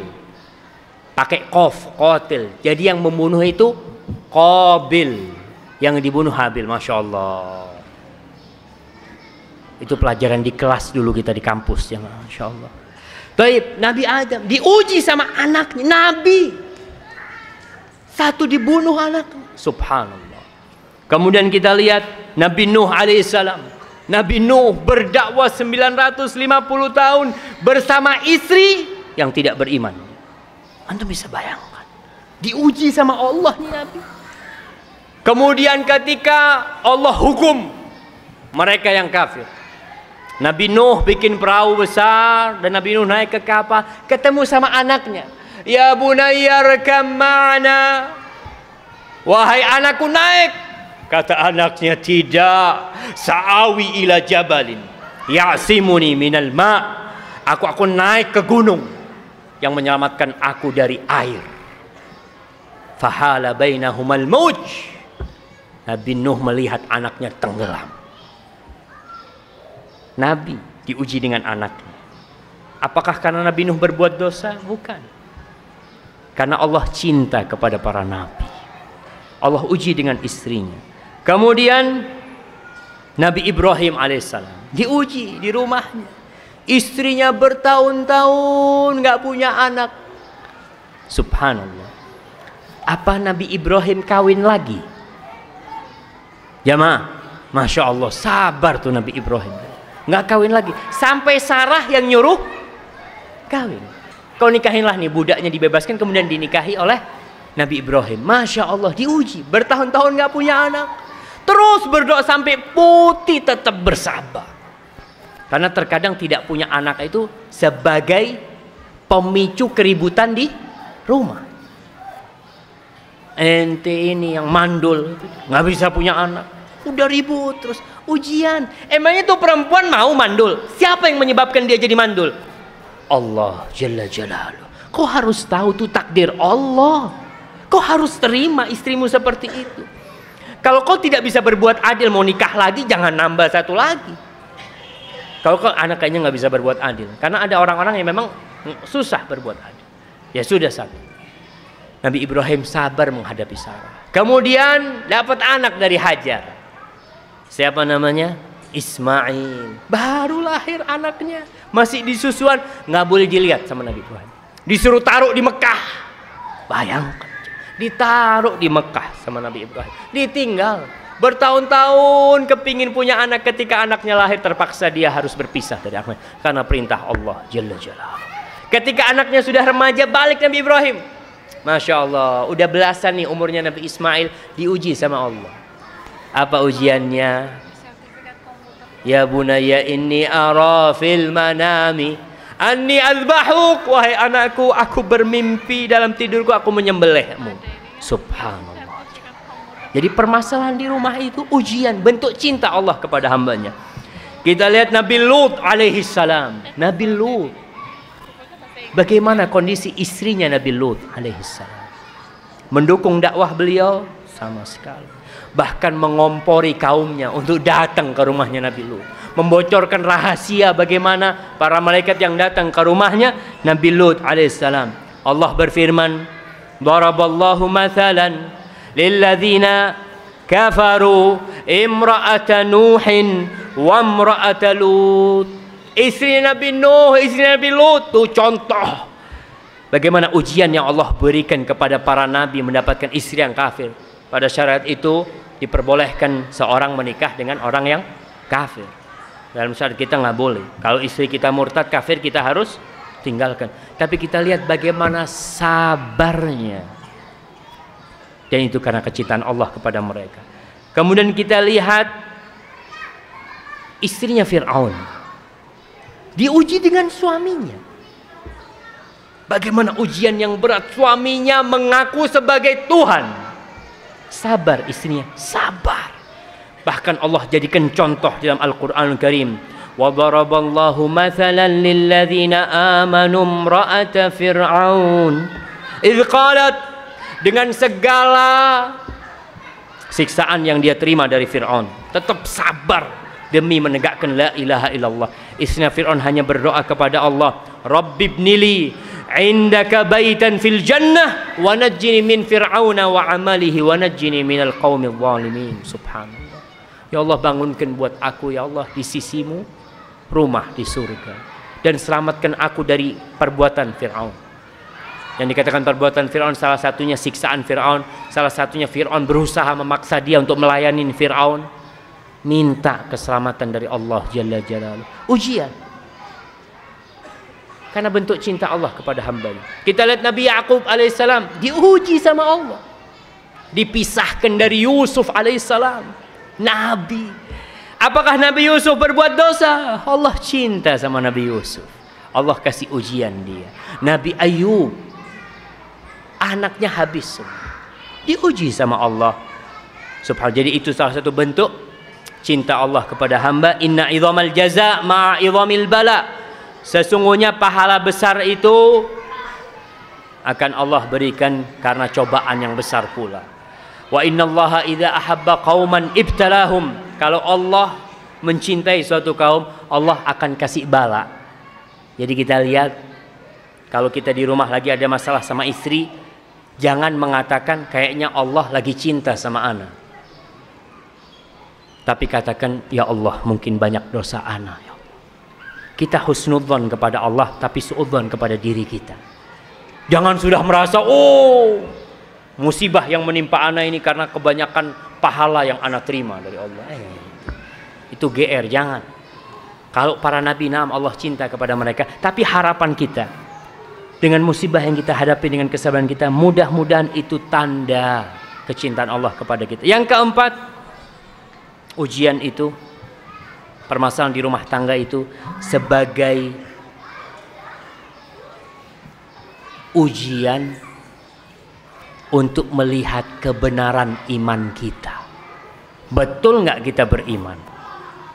Allah Jalla Jalaluhu mengatakan, ahasiban nasu ayyutraku ayyaqulu amanna wa hum la yuftanun. Apakah manusia mengira dengan mengatakan kami beriman, ana mukmin, ana muslim, lalu mereka nggak diuji? Allah akan uji untuk melihat kebenaran imanmu. Benar enggak kau beriman kepada Allah? Karena banyak orang yang kau lagi seneng, Masya Allah, lupa sama Allah. Kasih, benar enggak kau beriman kepada Allah? Allah telah turunkan ujian-ujian kepada orang-orang sebelumnya untuk melihat siapa yang benar-benar beriman, siapa yang pura-pura beriman. Kemudian yang ke berapa jamaah? Ana ini lihat waktunya kayaknya udah mau habis. Sampai jam berapa Ustaz Khalid? Sampai jam 5 ya. Ini udah habis. Kemudian yang selanjutnya jamaah, untuk bersyukur. Ujian itu untuk bersyukur. Tadi orang kalau lagi senang terus hidupnya, lupa sama Allah. Dikasih cobaan, kok itu selama ini kenapa nggak bersyukur sama Allah? Dengan ujian yang tadi, coba lihat, anak hidup Ustadz 10 tahun, alhamdulillah Ustadz, nggak ada masalah Ustadz. Kok akhir-akhir ini ada masalah? Mungkin kau tidak mensyukuri 10 tahun itu. Maka kau harus mensyukuri nikmat yang Allah berikan kepadamu. Dan yang selanjutnya, mungkin ini yang terakhir jamaah, ujian yang datang itu agar kita berdoa kepada Allah.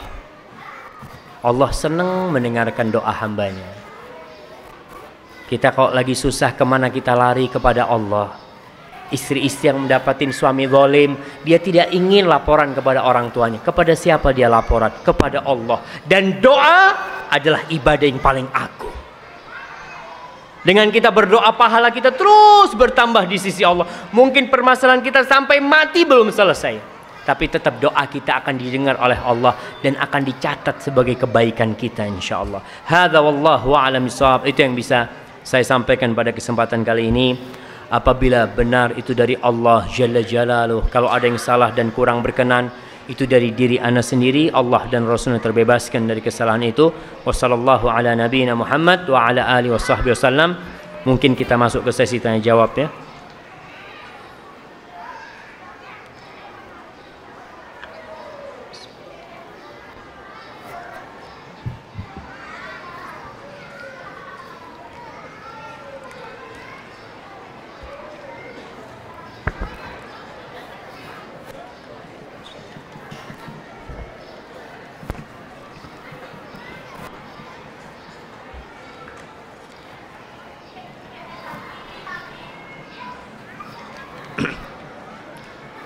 Jamaah ana akan berusaha menjawab pertanyaan yang ana bisa jawab. Jadi kalau ada pertanyaan antum yang nggak dijawab sama Ustadz, berarti Ustadznya nggak bisa jawab. Waktu yang itu husnudzon aja, Ustadznya nggak bisa jawab. Iya, makanya enaknya pertanyaan pakai kertas gini, Ustadznya bisa milih kan, mana yang bisa, mana yang nggak bisa gitu kan.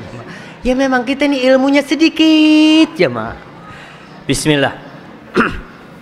Ustadz, apa hukumnya istri bekerja di luar rumah tapi pekerjaannya jadi guru PAUD atau TK Islam? Barakallahu fikum ya. Pertanyaan yang bagus sekali. Wanita itu wajib bekerja. Itu sudah kami tekankan selalu. Wanita itu wajib bekerja. Kalau ada yang mengatakan Islam melarang wanita bekerja, bohong. Islam mewajibkan wanita bekerja, tapi di rumah. Wajib bekerja. Antum bisa bayangin kalau perempuan cuma duduk-duduk di rumah, nggak ngerjakan apa-apa. Ya.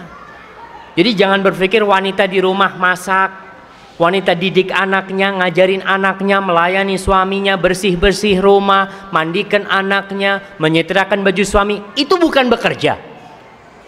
Bekerja dia. Kalau wanita jadi pembantu, baru kamu apa kerjaannya? Saya sebagai pembantu.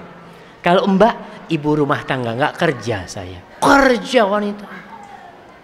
Cuma ada aturannya bekerja. Di rumah itu kerjaan rumah. Bagaimana nih pertanyaannya? Istri bekerja di luar rumah. Istri boleh bekerja di luar rumah dengan beberapa persyaratan. Yang pertama, izin suami.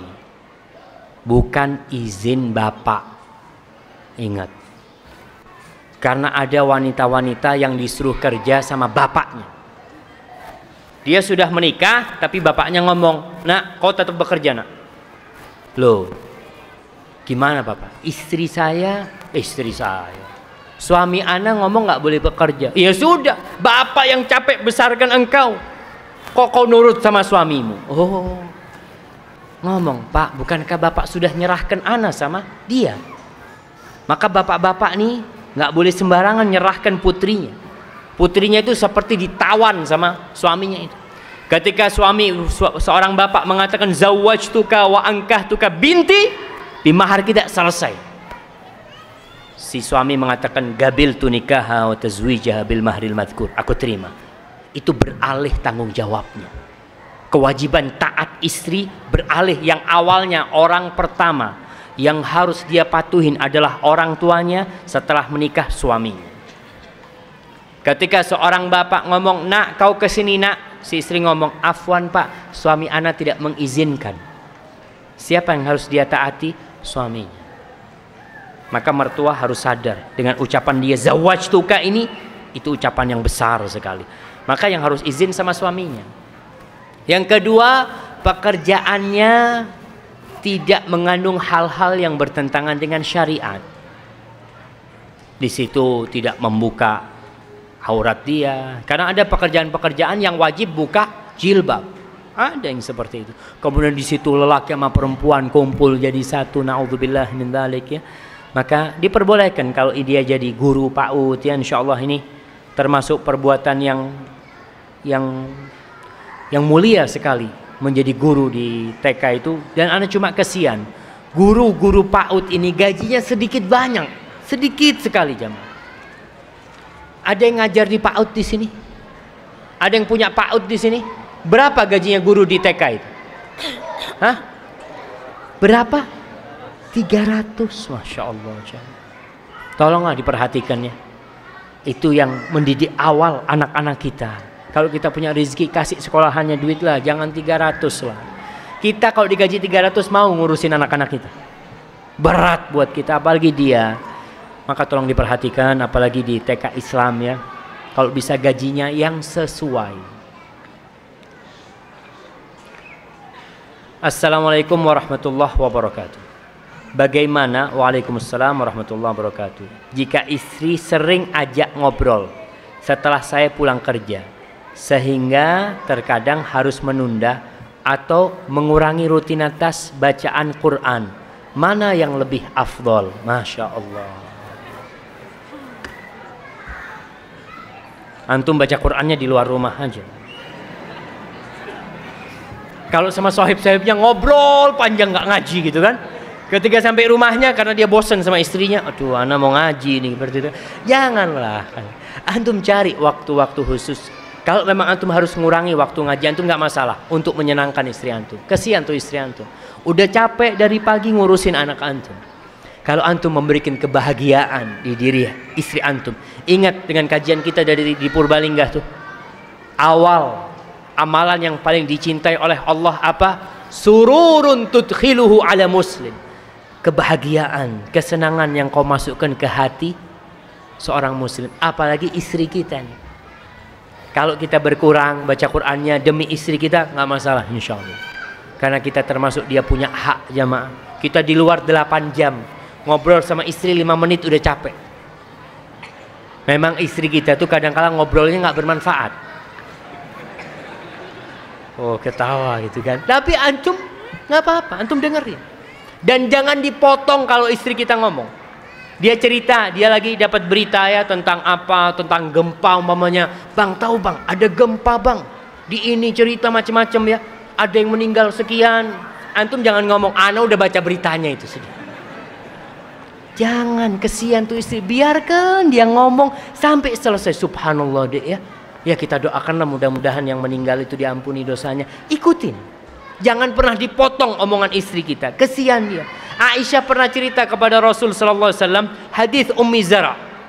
Cerita ini panjang. Kalau kita mau bahas ceritanya Aisyah itu bisa 2 kali kajian dia. Rasul sallallahu alaihi wasallam dengerin cerita Aisyah dengan seksama. Setelah selesai beliau memberikan komentar kepada Aisyah. Maka kita yang bukan nabi, kita ini seharusnya lebih care. Rasul sallallahu alaihi wasallam lebih sibuk dari kita. Lebih banyak pekerjaan beliau. Istrinya juga bukan satu. Kita istrinya satu nggak punya waktu. Gimana kalau istrinya 2 tuh nanti? Maka tolonglah perhatian kalau istri ngajak ngomong bismillah dengerin ya. Kemudian kalau istri mamanya ngomongnya terlalu lama, Dek, gimana nih kalau kita tadarus nih? Kau baca, abang yang ngeliat. Insya Allah mau istri kita. Berusaha kebersamaan di rumah itu dihidupkan. Makan bersama. Rasul sallallahu alaihi wasallam makan bersama. Ketika makan bersama itu waktu untuk ngobrol. Jangan kayak sekarang. Sekarang ini orang makan itu di meja makan yang besar. Istrinya di pojok, suaminya di pojok, anaknya di sini. Jadi akhirnya kita suasana-suasana dekat sama istri itu jarang. Rasul sallallahu alaihi wasallam makan 1 piring sama Aisyah. Jadi kalau makan 1 piring sama anak-anak kita, Nabi makan sama Ummu Salamah, sama anaknya Ummu Salamah, makan 1 piring. Antum bisa bayangin ketika makan 1 piring, kepala tuh bisa beradu. Kepala suami sama istri beraduan, Masya Allah. Saling gelasnya 1. Antum berusaha di rumah, kalau kemanten baru gelasnya cuma 1. Jangan banyak-banyak. Kalau ada tamu pinjem sama tetangga, nggak apa-apa. Soalnya apa? Kalau gelasnya 1 itu mau nggak mau kan minumnya kan gantian. Rasul sallallahu alaihi wasallam, Aisyah cerita, pernah Aisyah minum. Sallallahu ala nabiyina Muhammad. Beliau Aisyah lagi minum, kemudian sama Rasul sallallahu alaihi wasallam diambil tuh gelasnya. Dicari sama Nabi bekas bibirnya Aisyah. Diletakkan bibir Nabi di tempat Aisyah meletakkan bibirnya. Kalau sekarang kita puter, kita cari yang nggak ada bekasnya. Itu masalah jamaah. Allahu Akbar, bismillah. Jadi berusaha sekali-kali lah, paling tidak makan barengan, dihidupkan tuh, makan satu nampan itu untuk mendekatkan hati kita sama istri, sama anak-anak kita ya. Kita bagi ada daging yang enak, kita berikan kepada istri kita, istri juga itu seperti itu. Rasul sallallahu alaihi wasallam tuh umurnya sudah 60 tahun jemaah. Biasanya yang dulang-dulangan. Betul. Suap-suapan, Masya Allah. Suap-suapan tuh kemanten baru. 1 bulan, 2 bulan, nggak sampai 1 bulan, mungkin 3 hari jemaah. Habis gitu udah sendiri-sendiri.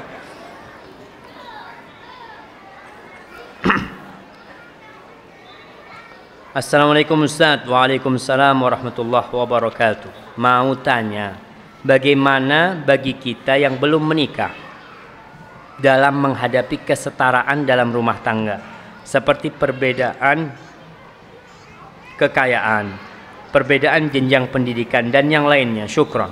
Nah, berkaitan dengan kesetaraan ini, memang kesetaraan itu kadangkala mempengaruhi keharmonisan rumah tangga. Ketika kita menikah dengan perempuan yang dia merasa lebih kaya dari kita, terkadang dia itu mentang-mentang di rumah. Ya kita harus tahu diri. Kau kalau menikah dengan wanita yang lebih kaya harus siap dengan seperti itu. Maka cari wanita yang kaya yang agamanya baik, yang dia akan tahu diri. Ibnu Mas'ud radhiyallahu taala anhu, istrinya tuh yang bekerja tuh istrinya. Ibnu Mas'ud kerjanya serabutan. Istrinya suka bikin tenunan. Dia nenun, dia jual buat makan. Suatu hari istrinya Ibnu Mas'ud ini dengarkan Rasul sallallahu alaihi wasallam ceramah di masjid tentang sedekah. Beliau nyuruh sedekah ya, imam di masjid atau di rumah tempat Rasul ngisi kajian sallallahu alaihi wasallam. Akhirnya istri Ibnu Mas'ud, Zainab namanya, dia ngomong sama istrinya, "Wahai Ibnu Mas'ud, kayaknya mulai besok aku nggak bisa bantuin engkau. Aku kepingin sedekah." Lihat, dia kepingin sedekah. Kata Ibnu Mas'ud, nggak masalah, Allah tidak akan melantarkan kami. Tapi coba kau tanya kepada Rasul sallallahu alaihi wasallam. Akhirnya Zainab datang jumpain Rasul sallallahu alaihi wasallam. Kata Rasul sallallahu alaihi wasallam, yang kau berikan kepada istrimu, kepada suamimu, itu sedekah. Dia kan kepingin pahala sedekah, yang kau berikan kepada suami itu dapat sedekah. Ya alhamdulillah. Kita kalau dapat istri kaya yang agamanya baik, insya Allah aman. Rasul sallallahu alaihi wasallam menikah dengan Khadijah. Kalau dilihat kekayaan Khadijah sama Rasul sallallahu alaihi wasallam, nggak bisa dibandingkan. Nabi itu pegawainya Khadijah sallallahu ala nabiyina Muhammad. Tapi bagaimana Khadijah menjadikan hartanya untuk Rasul sallallahu alaihi wasallam.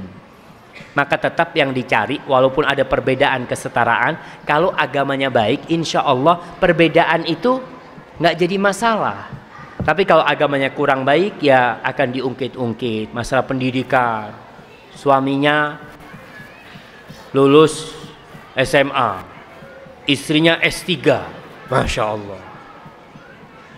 Kau kalau panggil aku dokter ya, Masya Allah. Suaminya panggil, ya ibu dokter gitu kan, nggak nyaman kan jamaah.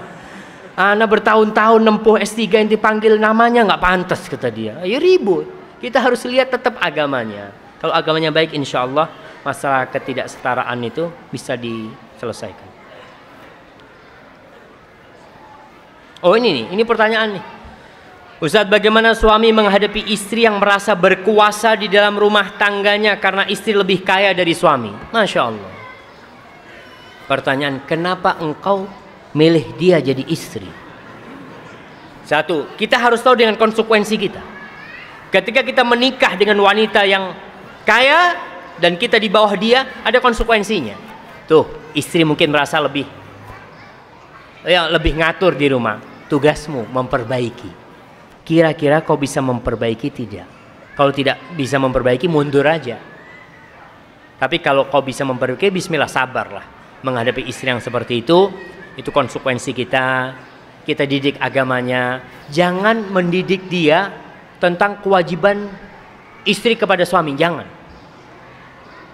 Tapi didik kepada dia tentang kewajiban seorang hamba berbakti kepada Sang Pencipta.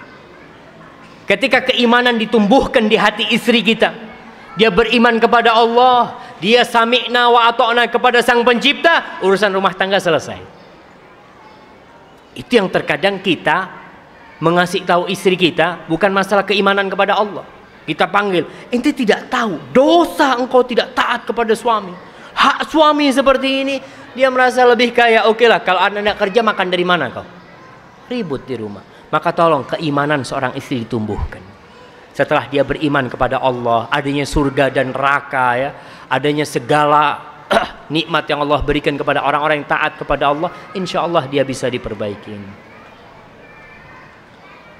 Dan bagaimana cara membahagiakan istri yang bekerja di luar rumah? Masya Allah, ini suami yang teladan ini jamaah.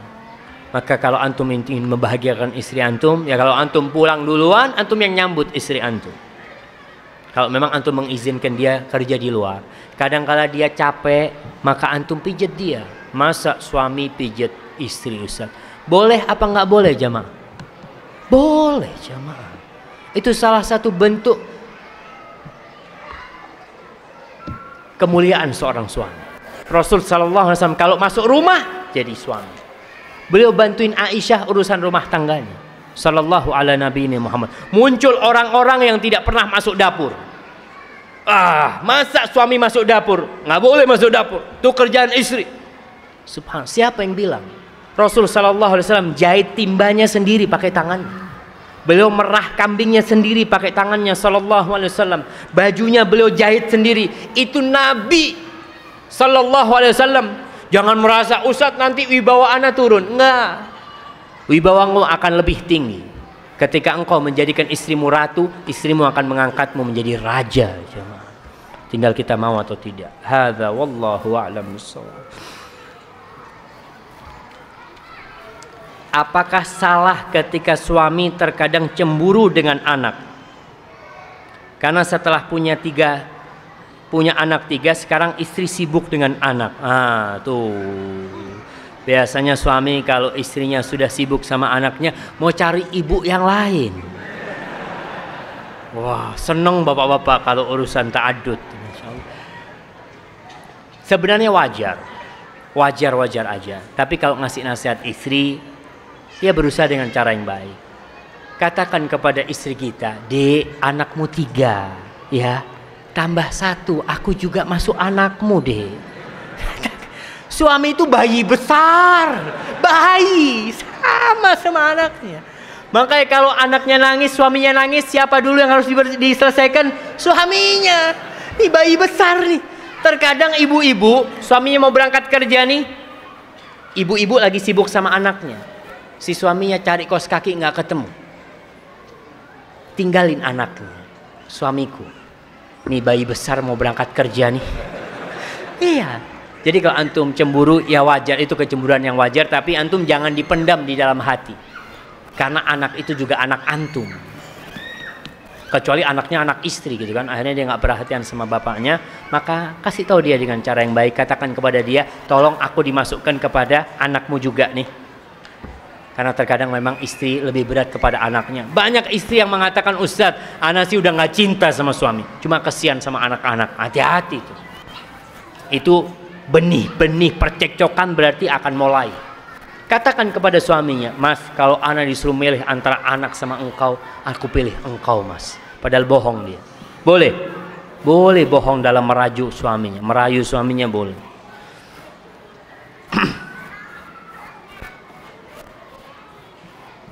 Assalamualaikum. Waalaikumsalam warahmatullahi. Kalau orang tua kita itu keras kepala dan kita melakukan sunnah Rasul SAW, hati-hati jamaah. Jangan nulis SAW lagi. Kita itu disuruh sama Allah bersolawat, bukan ber-SAW. Allah mengatakan, Innallaha wa malaikatahu yusalluna 'alan nabi ya ayyuhalladzina amanu sallu 'alaihi wa sallimu taslima. Sallu 'alaihi wa sallimu. Antum tulis SAW di sini. Kenapa antum singkat? Antum kalau mau singkat, orang tua singkat. ORG apa? Kita KT. Terus apa lagi? Melakukan, singkat tapi jangan menyingkat sallallahu alaihi wasallam. Itu doa. Itu pahala yang besar yang ada di tulisan antum di sini nih, sallallahu alaihi wasallam. Tapi kalau antum menyingkat, antum berarti tidak cinta kepada Rasul SAW. Ustaz, kepanjangan Ustaz. Orang kalau cinta, Allahu Akbar, apa saja dia akan lakukan buat kekasihnya. Sampai ada bait syairnya Majnun Laila. Antum tahu nama Majnun Laila? Dikatakan suatu hari dia melewatin perkampungannya Laila. Rumah yang pernah di situ Laila tinggal. Rumah nih. Si Majnun ini menciumi tembok-temboknya. Diciumi. Kata orang-orang apa? Majnun. Orang gila. Apa kata Majnun? Enggak gila. Uqabbilu dzal jidara wa dzal jidara wa ma hubbul jidari syaghafna qalbi walakin hubbu man sakanad diyar. Kata dia, aku cium dinding yang ini, dinding yang itu, bukan karena aku gila mencium dinding, tidak, tapi karena kecintaanku kepada yang pernah tinggal di tempat ini. Tuh Majnun Laila. Masa kecintaan kita kepada Rasul sallallahu alaihi wasallam membuat kita menyingkat hal ini? Belum cinta. Orang kalau seneng sama seseorang jemaah, ngelihat sandalnya, antum kajian nih, antum lihat calon istri antum lagi ikut kajian, dilihat ada sandalnya, masya Allah, fulana lagi ngaji, Allahu Akbar jemaah. Itu kita ingat. Maka sallallahu alaihi wasallam jangan pernah disingkat lagi antum. Tetapi dilarang. Ini melakukan sunnah Rasul sallallahu alaihi wasallam, tetapi dilarang. Padahal saya sudah berbuat baik, tidak melawan, tapi orang tua selalu marah. Walaupun masalah kecil jadi besar. Saya sebagai anak, apa yang harus saya lakukan Ustaz? Syukron. Allah Jalla Jalaluh memerintahkan anak untuk berbakti kepada orang tuanya, wa in kana kafirain. Walaupun kafir. Kita diperintahkan untuk bergaul dengan orang tua kita walaupun kafir. Tapi kalau dia nyuruh kepada kemaksiatan, wa in jahadaka ala an tusyrika bi ma laysa laka bihi ilmun fala tuti'huma. Kita nggak boleh taat kalau dia nyuruh kepada kemaksiatan, tapi tetap kita berbakti. Kita nurut sama orang tua kita. Kalau antum mengatakan antum sudah baik, antum kurang baik. Terus berbuat baik. Kalau antum sudah maksimal berbuat baik, orang tua marah, mungkin ngusir antum nantinya, bismillah. Nabi Ibrahim pun pernah diusir sama bapak, tapi setelah berdakwah dengan cara yang baik. Karena banyak di antara kita yang udah kenal sunnah, kalau pulang ke rumah tuh sering menyalahkan orang tuanya. Bapak ini bisa masuk neraka nih kalau kayak gini. Bapaknya di neraka-neraka. Jangan. Kalau ngomong sama orang tuanya kayak Nabi Ibrahim, gimana dia ngomong sama orang tuanya?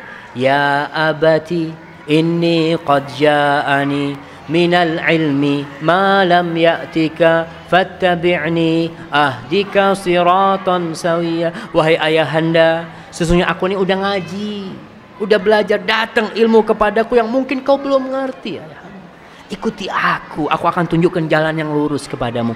Panggil dengan panggilan yang indah, cari waktu yang tepat. Orang tua marah, jangan dibantah. Kadangkala anak nih kalau ngomong sama orang tuanya, dia karena udah belajar ayat dan hadisnya, Pak, yang saya ucapkan ini ada dalilnya. Mana dalilnya Bapak? Waduh, ini mau berantem sama bapaknya nih. Jangan, orang tua itu kita nggak ngerti, kesian. Dia tuh cinta sama kita. Ketika anak pakai jenggot pertama kali, waktu di pondok, pulang dari pondok pakai jenggot, disidang sama orang tua. Ente ada apa pakai jenggot? Waduh. Orang tua ngomong, yang pakai jenggot tuh orang-orang yang sudah tua tuh, baru pakai jenggot. Ada apa anak-anak muda pakai jenggot? Ya kita namanya anak muda, pelan-pelan kita. Sampai paman datang, nanti kalau tidur mau dipotong jenggotnya. Kita ini perjuangan, masalah jenggot apa sih? Rasulullah SAW pakai jenggot, beliau nyuruh pakai jenggot. Masya Allah. Tapi kadang-kala kita memang berontai, tapi berusaha antum dengan cara yang baik, menghormati orang tua. Jangan ngomong dalil kok sama orang tua, karena orang tua ketika melihat kita ada perubahan di sikap kita, dia takut kita ikut aliran sesat. Betul. Jangan-jangan anakku ini ikut teroris, ikut yang macam-macam. Itu bentuk cinta mereka kepada kita, bukan kebencian mereka. Kalau kebencian mereka kepada sunnah itu bukan karena kebencian yang didasari ilmu, karena nggak ngerti. Insya Allah, anak punya abah sekarang pakai jenggot. Yang dulu ngamuk-ngamuk sama anaknya, alhamdulillah. Doakan orang tua antum dan bersabar. Ustadz mau tanya, buku yang bagus untuk pemuda yang ingin mempersiapkan untuk pernikahan apa saja? Yang pertama, Al-Quranul Karim.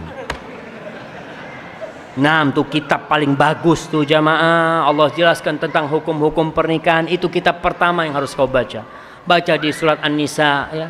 Sebelum kau baca buku-buku yang lain, baca Al-Quran. Inna hadzal Qur'ana yahdi lillati hiya aqwam. Nih Quran, nih kitab yang menunjukkan kepada jalan yang paling lurus. Kalau kitab-kitab yang ditulis manusia masih banyak salahnya. Al-Quran antum baca. Kemudian kalau buku-buku tentang pernikahan banyak sekali. Ada bukunya Syekh Albani, ada Adabuz Zifaf ya, adab-adab pernikahan, antum perlu baca itu ya. Apakah benar cerai itu halal tapi dibenci Allah? Memang ada hadis ya. Hadis yang mengatakan abghadul halali ilallahi at-talaq. Halal yang paling dibenci sama Allah adalah talak. Tapi hadis itu dhaif. Hadis itu dhaif. Walaupun sebagian ulama berusaha untuk menjelaskan dia itu halal, tapi kenapa dibenci sama Allah? Dibenci karena dari sisi dampak buruknya. Ada dampak buruk dari perceraian itu ya, ributnya anak-anak, anaknya telantar. Tapi hadis itu dhaif. Bukan berarti ada anjuran cerai, enggak, Allah tidak menganjurkan cerai. Cuma Allah menurunkan surat khusus. Yang surat itu bernama surat At-Talaq. Surat At-Talaq, surat perceraian. Ada aturannya cerai itu. Allah kasih bagaimana ketika seorang ingin menceraikan istrinya. Kalau memang ada masalah, Allah kasih aturan itu. Ya ayuhan nabiyyu idza talaqtumun nisa fatalliquhunna li'iddatihinna wa ahsul iddah. Bagaimana caranya kita tahu bahwa ujian ini sebagai ujian yang mengangkat derajat atau sebagai azab Allah? Apa ciri-cirinya? Nah, kalau ujian yang menimpa kita itu membuat kita dekat kepada Allah, insya Allah itu menjadi pengangkat derajat. Tapi kalau ujian yang datang itu membuat kita putus asa, membuat kita jauh dari Allah, itu jadi azab. Karena bentuknya sama ujiannya. Tapi bagaimana kita menyikapi ujian itu, di situ akan tampak. Dan untuk antum ketika melihat saudaranya ujian, nggak perlu antum menvonis. Fulan kena musibah, oh dosa tuh, itu karena dosa. Jangan. Kalau kita yang kena musibah, ana ini untuk mengangkat derajat ana. Enggak. Kita tetap harus husnudzon kepada Allah dan suudzon kepada diri kita sendiri. Bagaimana menghadapi anak pemarah? Nurun siapa tuh anaknya pemarah? Nurun siapa? Cari tahu, mungkin nurun bapaknya, nurun ibunya. Ya harus bersabar kita. Kita melihat apa yang menyebabkan dia marah, kita hindarin. Dengan saling berdoa ya, anak kita didoain terus, diajarin akhlak-akhlak yang mulia. Mudah-mudahan bisa. Jamaah, udah selesai nih? Belum, Ustaz? Baik, satu lagi nih jamaah ya. Ustaz, mohon nasihatnya. Ayah saya seorang yang temperamental, suka marah. Bahkan dahulu ketika mengingau, saya mimpi berantem. Ketika mengingau saja mimpi berantem. Masya Allah, bapaknya ini suka berantem memang. Hampir mimpi pun isinya berantem gitu kan. Namun alhamdulillah, setelah saya ajak sholat jamaah di masjid sekarang, mengingau dengan cara membaca Al-Quranul Karim. Masya Allah. Namun permasalahannya, sikap emosinya yang masih besar. Masalah sedikit emosinya yang didahulukan. Terkadang saya ikut terbawa emosi. Mohon nasihatnya Ustaz. Jadi memang antum harus sadar, orang kalau sudah tua itu banyak yang berubah di dirinya. Ada orang tua nih datang ke dokter. Dok, ana nih penglihatan ana mulai agak rabun dok. Kata dokternya, oh itu faktor usia. Terus dok, ana punggung sering sakit-sakit dok. Kata dokternya, oh itu faktor usia. Dok, dari tadi faktor usia. Terus pendengaran ana itu sudah berkurang. Iya, itu karena umur. Dok, dari tadi sudah karena ana sampaikan karena umur, karena tua. Iya, ini pun karena usia. Ente marah-marah ini pun karena usia juga. Nah, orang itu kalau sudah usianya tua ya, terkadang dia kembali seperti anak-anak. Kalau tadi disebutkan orang tuanya yang suka emosi, ceritakan kepada dia tentang pahala orang-orang yang menahan emosinya. Sampaikan kepada dia tentang penghuni-penghuni surga yang kata Allah, wal kadhiminal ghaidha wal 'afina 'anil nas wallahu yuhibbul muhsinin. Penghuni surga itu adalah orang-orang yang menahan amarahnya. Itu penghuni surga yang suka memaafkan orang. Sampaikan juga kepada orang tua kita tentang indahnya orang yang menahan emosinya. Pelan-pelan, tapi kalau ngasih tahu orang tua tuh jangan langsung bacakan hadisnya. Jangan. Tapi tulis, ayah, aku menemukan sebuah hadis, wahai ayahku. Kira-kira hadis ini benar enggak ayah?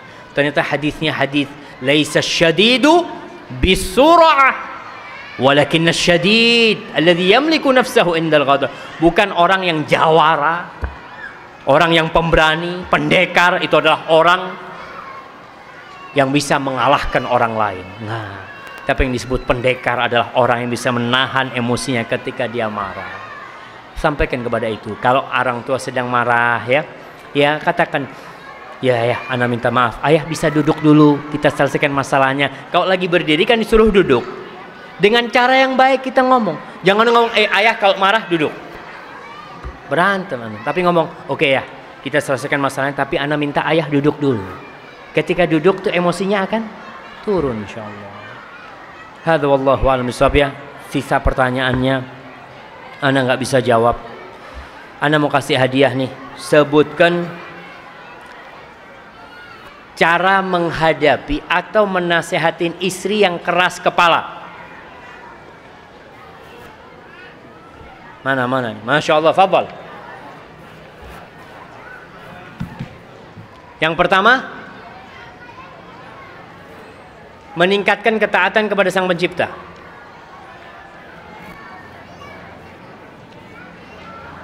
Oke, tanamkan kepada istri bagaimana ketaatan kepada Allah. Yang kedua, jamaah, antum dapat yang terakhir doang. Tapi nggak apa-apa lah, kasih hadiah lah.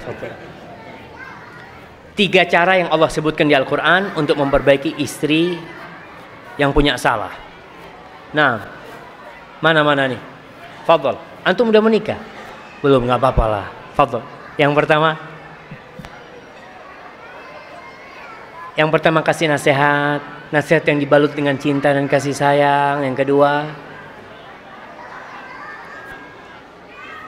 didiamkan di tempat tidur ya, Masya Allah. Antum jangan praktek dulu itu. Nah, yang ketiga,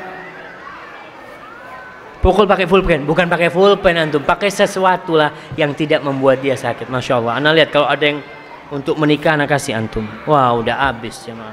Fadhal. Oke, sekarang bagaimana seorang istri memperbaiki suaminya yang salah? Masya Allah. Antum belum jawab. Oke, siap. Antum udah menikah? Alhamdulillah. Bisa dipraktekkan langsung, Masya Allah. Fadhal. Nah, yang pertama tuh istri kalau suaminya salah, suaminya keras kepala, tolong mengintrospeksi diri. Kira-kira ada apa yang salah sama anak? Yang kedua,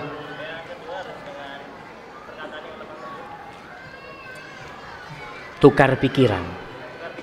Iya, tukar pikiran dengan bahasa yang lemah lembut ya. Bukan nasihati suami ya, bahasanya paling enggak ya.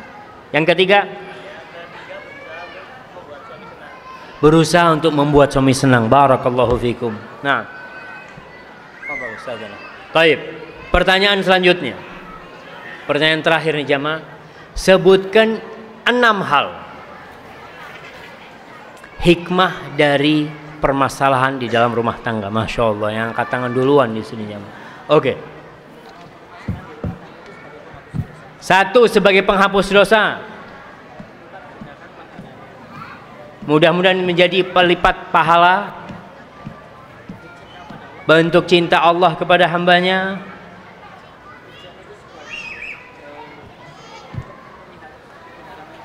Oh iya, sebagai menguji benar nggak keimanan kita kepada Allah. Ya, untuk agar kita bersyukur kepada Allah, agar kita rajin berdoa kepada Allah Subhanahu wa taala. Ana kasih yang besar antum di sini. Fadhal. Ya, yang terakhir. Permasalahan di rumah tangga itu untuk mengingatkan kepada kita bahwa kita hidup di dunia dan bukan di surga. Supaya kita tahu bahwasanya permasalahan di rumah tangga inilah dunia. Yang kesenangannya bercampur dengan kesusahan, yang kekayaannya mungkin berakhir dengan kemiskinan, yang kesehatannya berbalut dengan kesakitan. Itu hidup di dunia. Sehingga tatkala kita hidup di rumah, kita sadar, ya Allah, aku ini di dunia, ya Allah. Di situ kita akan semakin termotivasi untuk mencari surga, Darussalam, di tempat yang tidak ada kesusahan sama sekali. Di tempat itu tidak ada duka, tidak ada omongan yang kasar. La tasma'u fiha lagwa wala kidzaba. Gitu ayatnya. Nah, nggak ada di surga. Di rumah, aku di dunia. Berarti memang kebahagiaan di dunia ini tidak sempurna. Sehingga itu mendorong kita untuk berusaha mencari surga Allah Jalla Jalaluh. Hadza wallahu a'lam bissawab. Sallallahu ala nabiyyina Muhammadin wa ala alihi washabihi wasallam. Wassalamualaikum warahmatullahi wabarakatuh.